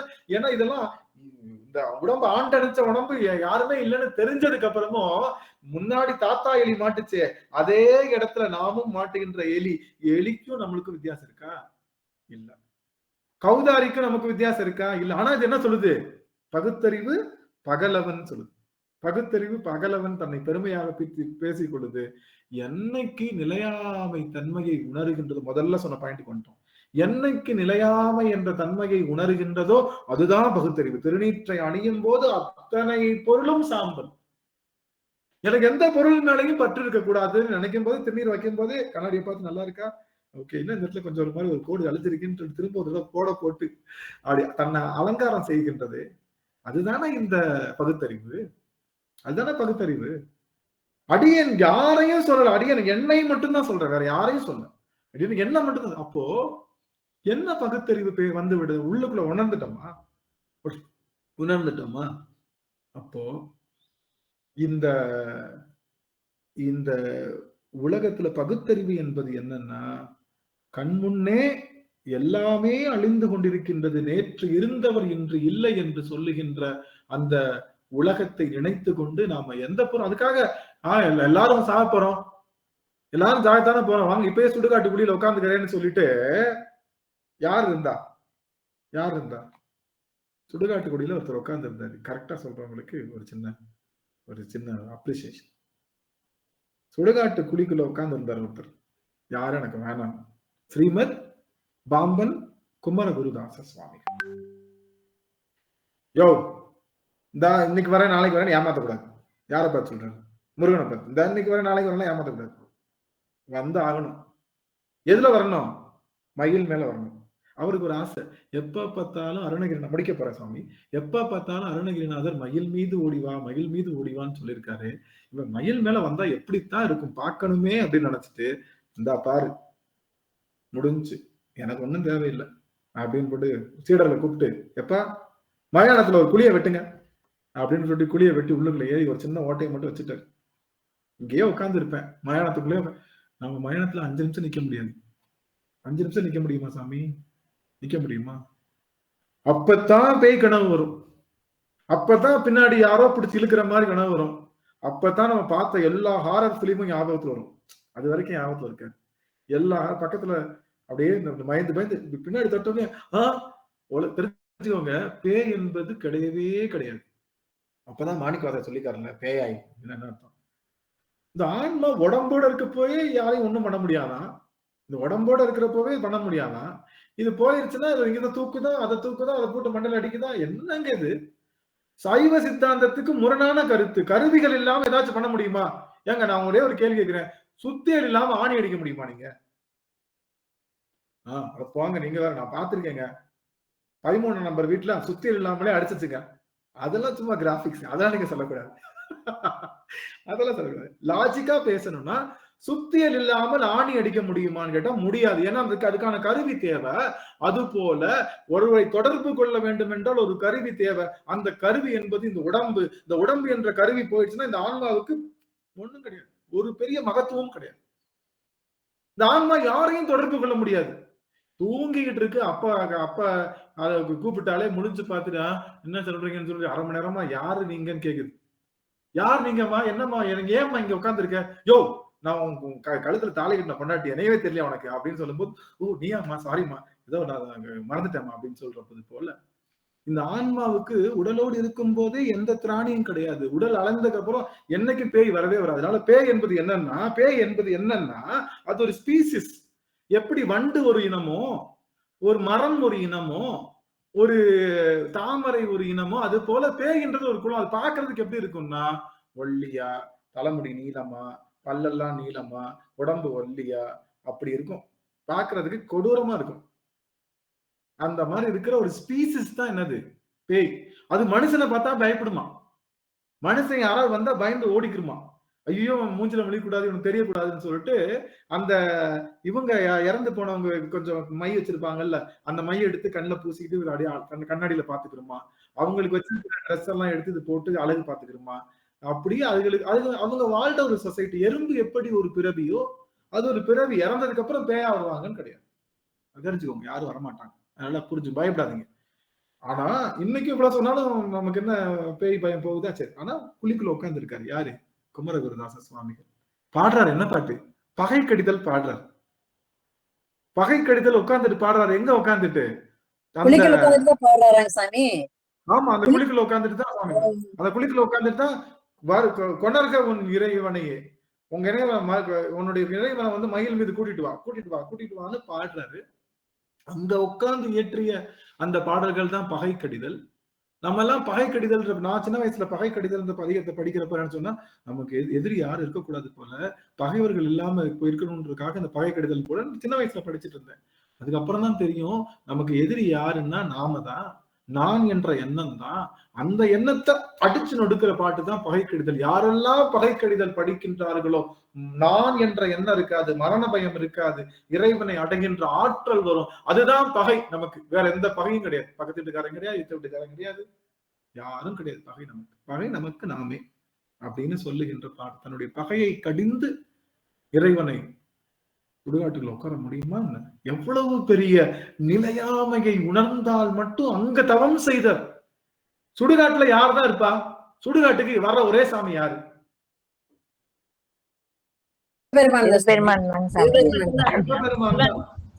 சிவன் ஒருவன் தான் சுடுகாட்டு சாம்பல். அவனுக்குத்தான் கோயில் சுடுகாடு. கொள்புளித்தோல் நல்லாடைன்னு சொல்லுகின்றது. ஆனா முருகன் வந்திருக்கான் சுடுகாட்டுல. அப்ப என்ன அர்த்தம்? சிவமும் முருகனும் ஒன்றே. சிவமும் முருகனும் ஒண்ணு. ஆனா சுடுகாட்டுக்கு வந்திருக்கான். யார் கூப்பிட்டு? ஸ்ரீமத் பாம்பன் சுவாமிகள் வந்து சுடுகாட்டுல கூப்பிட்டுருக்காரு. மயில் மீது வந்திருக்கான்.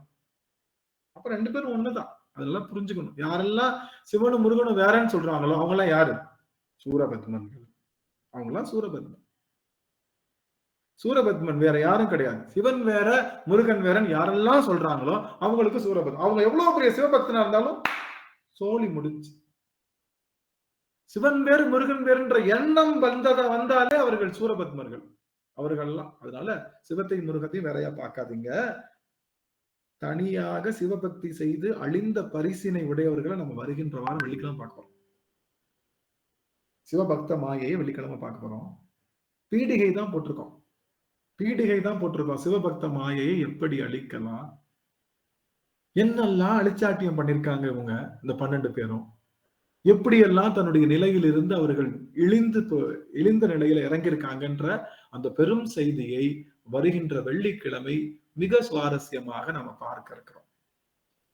இதுக்கு வராம விட்டுட்டீங்க அப்படின்னா நிறைய செய்திகள் மிஸ் ஆகும். அதனால கண்டிப்பா வெள்ளிக்கிழமை அன்று அடியவர்கள் அனைவரும் எழுந்தருளி இந்த 15வது பாட்டு முடிக்கிறப்போ நாம இன்னும் கொஞ்சமே ஒரு வழி ஆயிடும். இப்போ திருநீரை பூசும் போது நமக்கு என்ன வரும் சாமி? திருநீரை பார்க்கும் போதெல்லாம் அவ்வளவுதான். ஒன்னும் பெரிய விஷயம் ஒண்ணும் இல்ல. கோபம் வரக்கூடாது திருநீர் போட்டு. நான் எப்படிப்பட்டவன்னா திருநீற்று பைய எங்கடா வச்சிருக்கீங்கன்னு கோவப்படுவேன். திருநீர் எடுத்து பூசணும். ஏன்னா திருநீற்று பைய எங்க வச்சுக்கடா, எங்கேயாவது இடத்துல போட்டிருக்கேன், உங்களை வந்து வச்சுக்கணும் அப்படின்னு சொல்லி நமச்சிவாய் அப்படின்னு போடுற திருநீரு பயனற்றது. கோபம் வரக்கூடாது. எந்த பொருள் மேலையும் அதிதீவிரமான வேட்கை வரக்கூடாது. 6 விதமான நோய்கள், காமம், வெகுளி, மயக்கம், அது என்ன சொல்ல சாமி?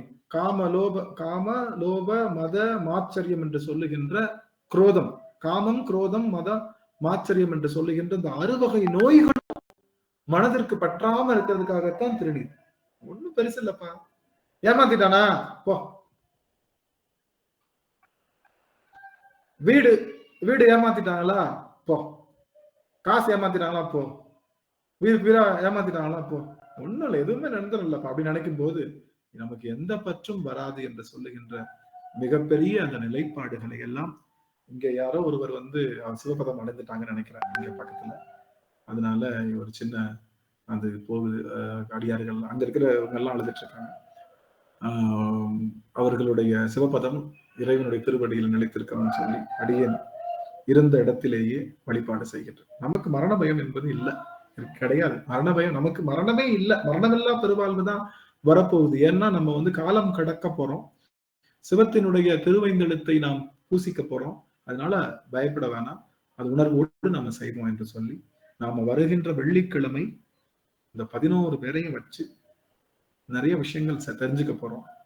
அவர்கள் செய்த அந்த விஷயத்த செய்யாம இருக்கணும்னா இந்த அமர்வுக்கு வரணும்.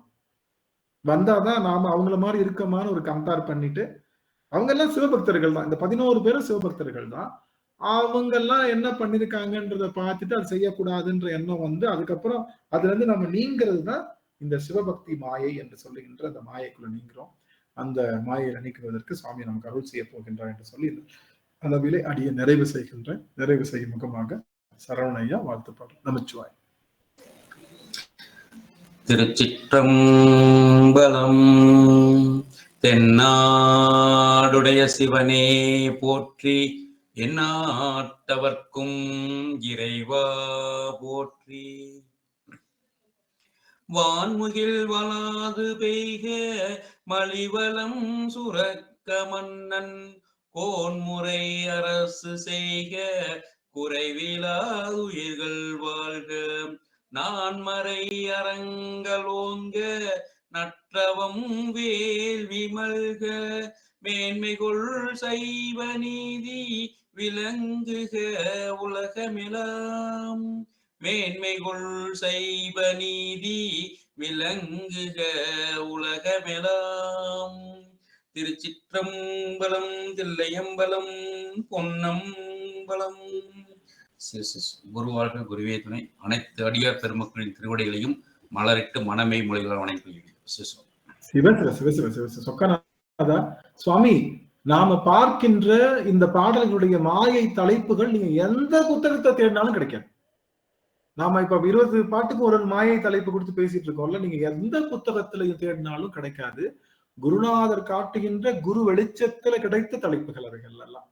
அதனால இங்க மட்டும்தான் இங்க இருக்கு, வேற எங்கும் எங்களுக்கு கிளைகள் கிடையாது, வேற எங்கும் எங்களுக்கு கிளைகள் கிடையாது அப்படின்னு சொல்லி அடியார்களுக்கு சொல்லி மகிழ்ந்து இந்த அமர்வினை பற்றிய புரிதல்களை ஓரிரு வார்த்தைகள்ல நீங்க விளக்கலாம். அடியார்களுக்கு வாய்ப்பு, அடியார்களுடைய அனுபவங்களை பகிரலாம். அடியார்கள் தங்களுடைய அனுபவங்களை பகிரலாம். புதிய அடியார்களா இருந்தா இன்னும் நலம். புதிய அடியார்களுக்கு ஒரு வாய்ப்பு, தாங்கள் பெற்ற அனுபவங்களை நீங்க இங்க பகிர்வு செய்து கொள்ளலாம். 2 அடியார்களுக்கு வாய்ப்பு, அதோடு நிறைவு செய்கின்றோம்.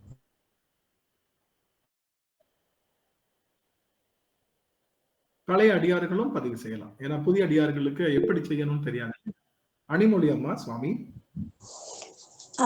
ஐயா, நீங்க இந்த திருநீர் பூசுறது, நம்ம திருநீர் பூசிக்கணும் அப்படிங்கிற இது இருந்தது. இப்ப அதுவும் கூட இல்ல, சிவன் அப்படின்ற ஒரு படி மேல போய் இன்னைக்கு அமர்வு எனக்கு ரொம்ப நீங்க சொன்ன மாதிரி ஒவ்வொரு விஷயத்தையும் நீங்க எங்களுக்கு ஒன்னொன்னு ஸ்கூல்ல இப்ப ஆக்காக்கி குழந்தைங்களுக்கு எப்படி சொல்லி தராங்களோ அது மாதிரி ஒவ்வொரு இதுலயும் இருந்து நீங்க எங்களுக்கு வெளிச்சத்தை காமிக்கிறீங்க ஐயா.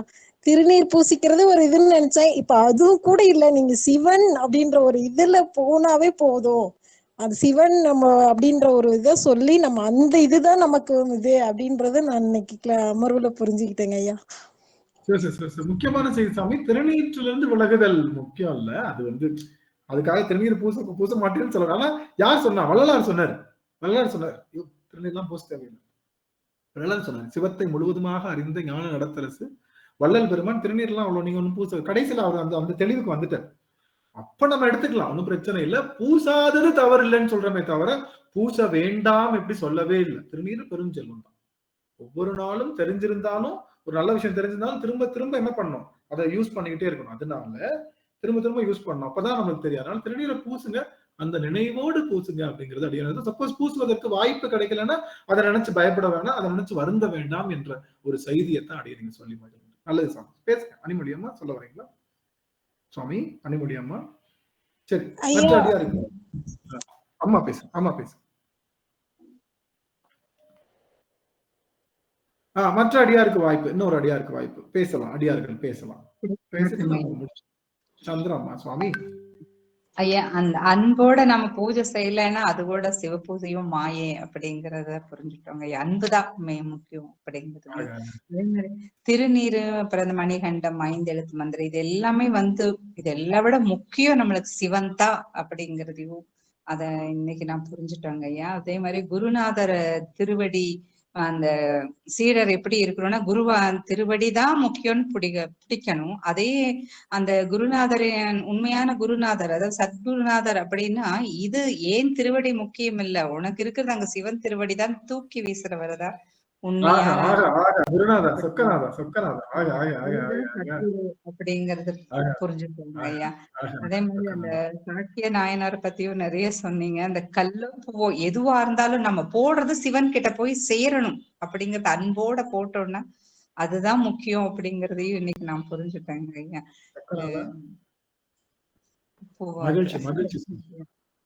சாந்தி அம்மா சுவாமி. சாமி அந்த பேயை பத்தி கொஞ்சம் விளக்கம் சொல்லுங்க சாமி. என்னன்னா இந்த சோட்டானிக்கரை கோயில் போயிருந்த போது நிறைய பெண்கள் வந்து பேயாடிக்கிட்டு இருக்கிறாங்க. சரிங்களா? நான் ஒரு கேள்வி கேட்கிறேன். இந்த ஆன்மாவுக்கு இன்னொரு உடல்ல தானே புகுகின்ற ஆற்றல் தானே இருக்கா? நாம இந்த உடல் நாம எடுத்தோமா? நான் ஒரே ஒரு கேள்வி உடம்பு இல்லைன்னா கருவியே இல்ல, உடம்பு இல்லைன்னா கருவிகரணங்கள் இல்லைன்னு அது உண்மைதாங்க. ஆனா கவனிங்க, 2 நிமிஷம் கவனிங்க.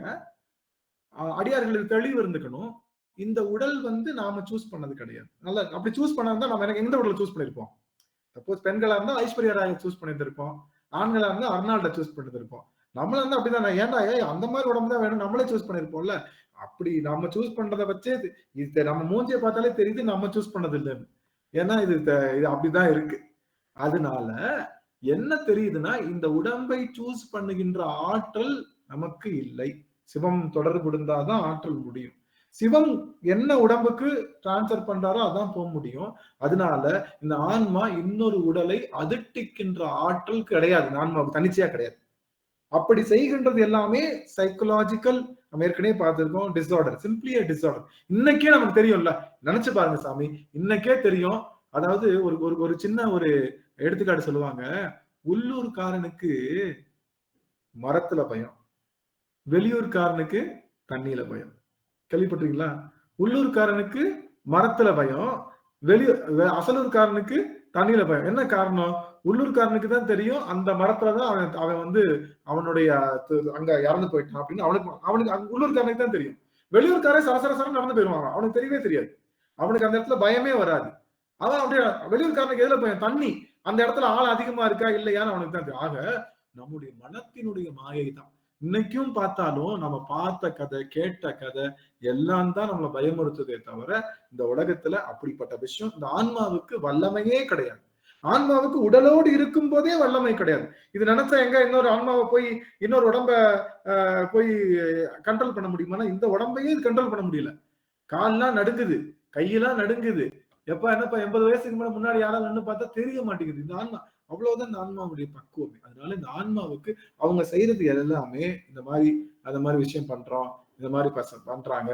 ஏங்க இதுலதான் கேட்டிருக்காங்கல்ல, நம்ம சொல்லியிருக்காங்கல்ல, நீங்க இப்படி சொல்றீங்க சஷ்டி கவசத்துல பெண்களை துரத்தும் பிரம்மராஸ்திரரும் அடியனை கண்டால் அலறி கலங்கிட அப்படின்னு சொல்றாங்களே, அது என்ன அர்த்தம்? அங்க பேயின்னு வருதே அப்படிலாம் சொல்றீங்க. அதுக்கு பதில் அடியன்னு சொல்றேன். ஆனா முழுவதுமாக சொல்வது என்னன்னா, அப்படி ஒரு விஷயம் இல்லை. அத நாம மனப்பை தான் அது.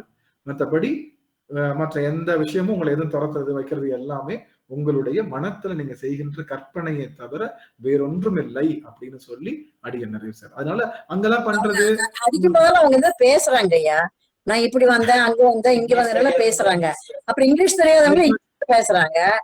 அடியன் பார்த்திருக்கிறேங்க அதெல்லாம். அப்புறம் வந்து அந்த இன்னொன்னு டவுட் என்னன்னா, அந்த சூசைட் பண்றவங்க, ஆக்சிடென்ட்ல இருக்கிறவங்க, அந்த ஆன்மால எங்க போகும்? அந்த ஆன்மா இன்னொரு உடம்பை எடுக்க முடியாது. அதுதான் எனக்கு எந்த ஆன்மாவுக்கும் இன்னொரு உடலை அதிர்ட்டிக்கின்ற ஆற்றல் கிடையாதுன்றது மட்டும் நீங்க தெளிவா புரிஞ்சுக்கிட்டீங்கன்னா இதுக்கான விடைகள் எல்லாம் தெரியும். இந்த ஆன்மாவுக்கு இந்த இறைவனுடைய துணை இல்லாம எந்தவித உடலையும் அதிர்ட்டிக்கின்ற ஆற்றல் கிடையாது அப்படிங்கிறத நல்லா புரிஞ்சுக்கிட்டீங்கன்னா சிவத்தை பற்றி அந்த சைவ சித்தாந்தம் 36 தத்துவங்களையும் 60 தாத்துவங்களையும் சரியா புரிஞ்சுக்கிட்டோம் அப்படின்னா நமக்கு இந்த பயமே வராது. பேய் என்பது ஒரு ஸ்பீசிஸ். அது ஒரு ஸ்பீசிஸ்னா அது ஒரு உயிரினம் மாதிரி. எப்படி புல் ஒரு உயிரினமோ அது மாதிரி புல்லு பார்க்கறதுக்கு பச்சை கலர்ல இருக்கு. அது மாதிரி அதுக்குன்னு ஒரு உருவமைப்பு இருக்கு. முனிவர்கள் அப்படிங்கிறது ஒரு உயிரினம், தேவர்கள் அப்படிங்கிறது ஒரு உயிரினம், ஸ்பீசிஸ். அந்த மாதிரியான விஷயமே தவிர அது ஒண்ணும் இல்லை. சரி, நல்லதுங்க சார். இன்னும் ஒரே ஒருவர் நிறைவு செஞ்சிடலாம். ஒருவர் அங்க இருக்கண்ணே அம்மா வாய்ப்பு கொடுக்கலாமா? அங்க இருக்கண்ணா அம்மா பேசலாம். ஐயா, திருநீர் நம்ம அணியும் போது நம்ம ஒரு நாள் நம்மளும் அந்த மாதிரி சாம்பலா போறவங்க தான். அந்த உணர்வோட எப்பவுமே இறைவனோட நம்ம பயணிக்கணும் அப்படிங்கிற ஒரு எண்ணம் உள்ளுக்குள்ள இருக்கணும். அப்ப அறம் செய்யணும், நல்ல விஷயங்களை பண்ணணுங்கிற அந்த ஒரு எண்ணம் இருந்துகிட்டே இருக்கிறதுக்கு பூசும்போது அந்த எண்ணத்தை உள்ள கொண்டு வரணும் அதுதான் அது வந்து பண்ணும்போது நமக்கு வேற எதுவுமே தோணாது, எல்லாமே போதும் அப்படிங்கிற ஒரு இதுதான் வரும். இந்த வாழ்க்கை எல்லாமே அப்படி வருங்கிறது எனக்கு புரிஞ்சுது ஐயா நீங்க சொல்லும் போது. உலகத்துல இருக்க அத்தனை பொருளும் அழியக்கூடிய பொருள், சிவன் மட்டும்தான் அழியாத பொருள். ஒன்றும் நீ இல்லை, அன்று ஒன்று இல்லை, அவர் இல்லாம அது. அப்புறம் அன்பு இல்லாம வந்து சிவபூஜை பண்ண அது கூட ஒரு மாயை தான் இன்னைக்கு சொன்னது ரொம்ப ஒரு மாதிரி நெகிழ்ச்சியா இருந்தது ஐயா. நம்ம செய்யறோம், அந்த விட்டு விட்டு இந்த லைட்டு போய் இப்ப வர்ற மாதிரி அந்த மாதிரிதான் இருக்கும்னு தோணுது. அது இன்னுமே அது நிறைய பற்றணும் அப்படின்னு தோணுச்சு ஐயா நீங்க சொல்லும் போது. அதுக்கப்புறம் குருநாதர் திருவடியை உண்மையா கெட்டியா பிடிக்கிறவங்க தான் உண்மை சீடன்னு சொன்னீங்க. அதுவும் ரொம்ப நாங்கெல்லாம் கெட்டியா பிடிச்சிருக்கோம், அதெல்லாம் விடவே மாட்டோம், கூடவே அப்படி ஓட்டியா ஒரு தூசியாவது ஒட்டிக்கிட்டு அப்படி வந்துடணுங்கிறதா தினம் அந்த ஒரு நினைப்புலதான் ஒவ்வொரு நாளும் அந்த சொல்றது பேசுறது கேட்கறது, ஐயோ இன்னைக்கு கேட்கலையே இன்னைக்கு பார்க்கலையே அந்த விஷயங்கள் நம்ம இன்னைக்கு விட்டுட்டோமே அப்படிங்கிற ஒரு இதாதான் உள்ள ஓடிட்டே இருக்கும் எந்த நேரமும். அந்த ஒரு தன்மை இறைவன் எங்க எல்லாருக்குமே கொடுத்துருக்காரு ஐயா. அது எங்களோட பயணிக்கிறது எங்களுக்கு பெரிய ஒரு பாக்கியம்தான். அது இறைவன் எங்களுக்கு கொடுத்த ஒரு பெரிய கொடைன்னு சொல்லணும் நான். அது ஒரு விஷயம். அதுக்கப்புறம் வந்து சத்குருநாதன் வந்து சத்தியமான நிலைத்த சிவபெருமானை காட்டுவோர்னு சொன்னீங்க நீங்க. அது நாங்க தினம் பார்த்துக்கிட்டே தான் வர்றோம்னு நினைக்கிறேன். தினப்படி அந்த விஷயத்த நாங்க அனுபவிக்கிறோம், அதை உணர்றோம். ஒவ்வொரு நாளும் ஐயா இதை சொல்லியிருக்காங்களே, இது மாதிரி நம்ம செய்யணுமே, அது செய்யணுமே, இதை நம்ம விட்டுறக்கூடாது அப்படிங்கிற ஒரு எண்ணம் வந்து உள்ள ஓடிக்கிட்டே இருக்கு ஐயா. அது வந்து இன்னைக்கு நான் பதிவு பண்றத ஏதாவது ஒரு வரும்போது இது சொன்னாங்களே கிளாஸ்ல, இதை நம்ம செய்யணுமே அதை செய்யணுமே அப்படிங்கிறது அந்த உள்ள ஒரு பயணிக்கிற தன்மை இறைவனும் குருநாதரும் கொடுத்திருக்காரு. அதுக்கு எவ்வளவு நாங்க வணக்கம் சொன்னாலும் பத்தாதுன்னு நினைக்கிறேங்க. சிவாயனமா சிவாயனம். அருமையான புரிதல் சுவாமி, அருமையான புரிதல். ரொம்ப மகிழ்ச்சியான விஷயம். குழந்தைவேல் ஐயா ஏதோ சொல்ல முயற்சித்தாங்க ஐயா. முதல் முறையாக ஐயாவுக்கு ஒரு சின்ன வாய்ப்பு. குழந்தைவேல் ஐயா சுவாமி. ஐயா, இந்த இன்னைக்கு நிலையாமை தத்துவத்தை பத்தி படிக்கும் போது எனக்கு ஒரு திருக்குறள் ஞாபகம் வந்தது ஐயா. நெருளல் உளனொருவன் இன்றில்லை என்னும் பெருமை உடைத்தது இவ்வுலகு. இந்த உலகத்துக்கு பெருமை வந்து நேற்றிருந்த இன்றில்லை அப்படிங்கிற ஒரு கருத்து. இது வந்து பொதுவான ஒரு கருத்து. ரெண்டாவது நிலையாமைக்கு உண்டான தத்துவத்தை வந்து பத்தும் புகுந்து பட்டாடை சுற்றி முத்தும் பவளமும் பூண்டு ஓடி ஆடி செத்து கிடக்கும் பிணத்தருகே இனி சாம் பிணங்கள் கத்தும் கணக்கென்ன இறைவா கட்சி ஏகம்பனேன்னு பட்டத்தார் பாடியிருக்காரு. இதை வந்து புரிஞ்சுட்டவங்களுக்கு வந்து நம்ம நீங்க சொல்ற மாதிரி ஆசை அருமின் ஈசனோடு ஆயினும் ஆசை அருமின், இதுதான் வாழ்க்கை தத்துவம். இதை நம்ம வந்து புரிஞ்சுட்டோம் அப்படின்னா நம்மளுக்கு எந்த குழப்பம் இல்லை. சிவன் ஒருவனே, அவனே நம் தலைவன், அவனே நம் இறைவன், நம்ம ஆன்மாவுக்கு தலைவன் அவன் தான் அப்படிங்கிற ஒரு புரிதல் இருந்ததுன்னா வாழ்க்கை வந்து நிம்மதியா இருக்கிற காலம் போயிட்டே இருக்கும். இதுல வந்து நீங்க சொன்னது வந்து இன்னைக்கு வந்து அதைத்தான் சொல்லியிருக்கீங்க. அதனுடைய சாராம்சம் தான் இன்னைக்கு வந்து நீங்க வந்து சொல்லியிருக்கீங்க.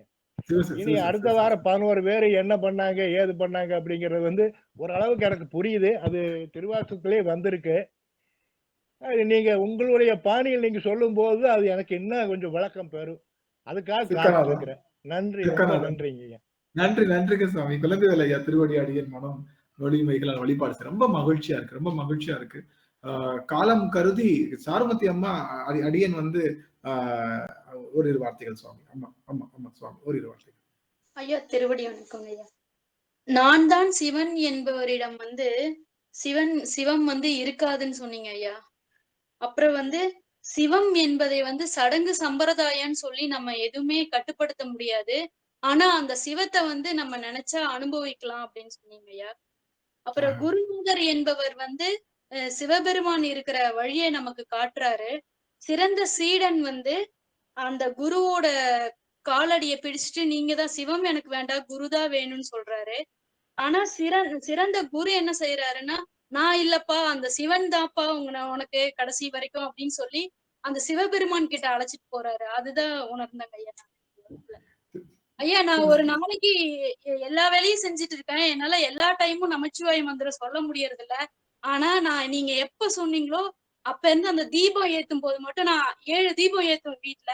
அப்ப மட்டும் நான் நமச்சிவாயா ஓ நமச்சிவாயான்னு சொல்லிட்டு தாங்க ஐயா ஏத்துறேன் இன்னைக்கு வரைக்கும். சொக்கநாதா மகிழ்ச்சி மகிழ்ச்சி. குருநாதர் திருவடிகள் போற்றி. ரொம்ப சந்தோஷமா இருக்கும் எல்லாரையும் அடியன் வந்து இது பண்ணும்போது. அடியார்கள் தொடர்ந்து வந்து நீங்க செவிமடுங்க. நீங்க எல்லாரும் தொடர்ந்து குரல் பதிவு வாய்ப்பு இருக்கும் போது கொடுங்க. அதை கேட்கும் போது அடியன் ரொம்ப மகிழ்ச்சி அடைகின்றேன். ரொம்ப சந்தோஷம் சுவாமி. அடியன் காலம் கருதி நிறைவு செய்யும் முகமாக இன்றைய தினம் நடராஜன் ஐயா வாய்ப்பு இருக்குதுங்களா? ஆறிரு தடந்தோள் வாழ்க. ஆறிரு தடந்தோள் வாழ்க, அருமுகம் வாழ்க, வெப்பை ஊருசை தனிவேல் வாழ்க, குக்குடம் வாழ்க, செவ்வே ஏறிய மஞ்சை வாழ்க, யானை தன் அணங்கு வாழ்க, மாறிலா வள்ளி வாழ்க, வாழ்க சீரடியாரெல்லாம், வாழ்க சீரடியாரெல்லாம். திருச்சிற்றம்பலம். ரொம்ப மகிழ்ச்சிங்க சுவாமி. எல்லா அடியார்களுக்கும் எல்லா விதமான மாயைகளையும் நீங்கி எல்லாரும் வந்து ரொம்ப உண்மையான சத்குருநாதருடைய திருவடி பணிந்து சத்தியமான அந்த சிவபெருமானுடைய திருவடியை அடைய வேண்டும் என்று சொல்லி இந்த அளவிலே குருநாதருடைய திருவடிகளை அடியேன் மீண்டும் வணங்கி மகிழ்ந்து இதை நிறைவு செய்கின்றேன் சுவாமி. சிவசிவ அடியார்கள் உத்தரவு வாங்கிக்கலாம். சிவாய நம. சிவசிவ கண்டிப்பா வாய்ப்பு. திருவடி வணக்கம் ஐயா. திருவடி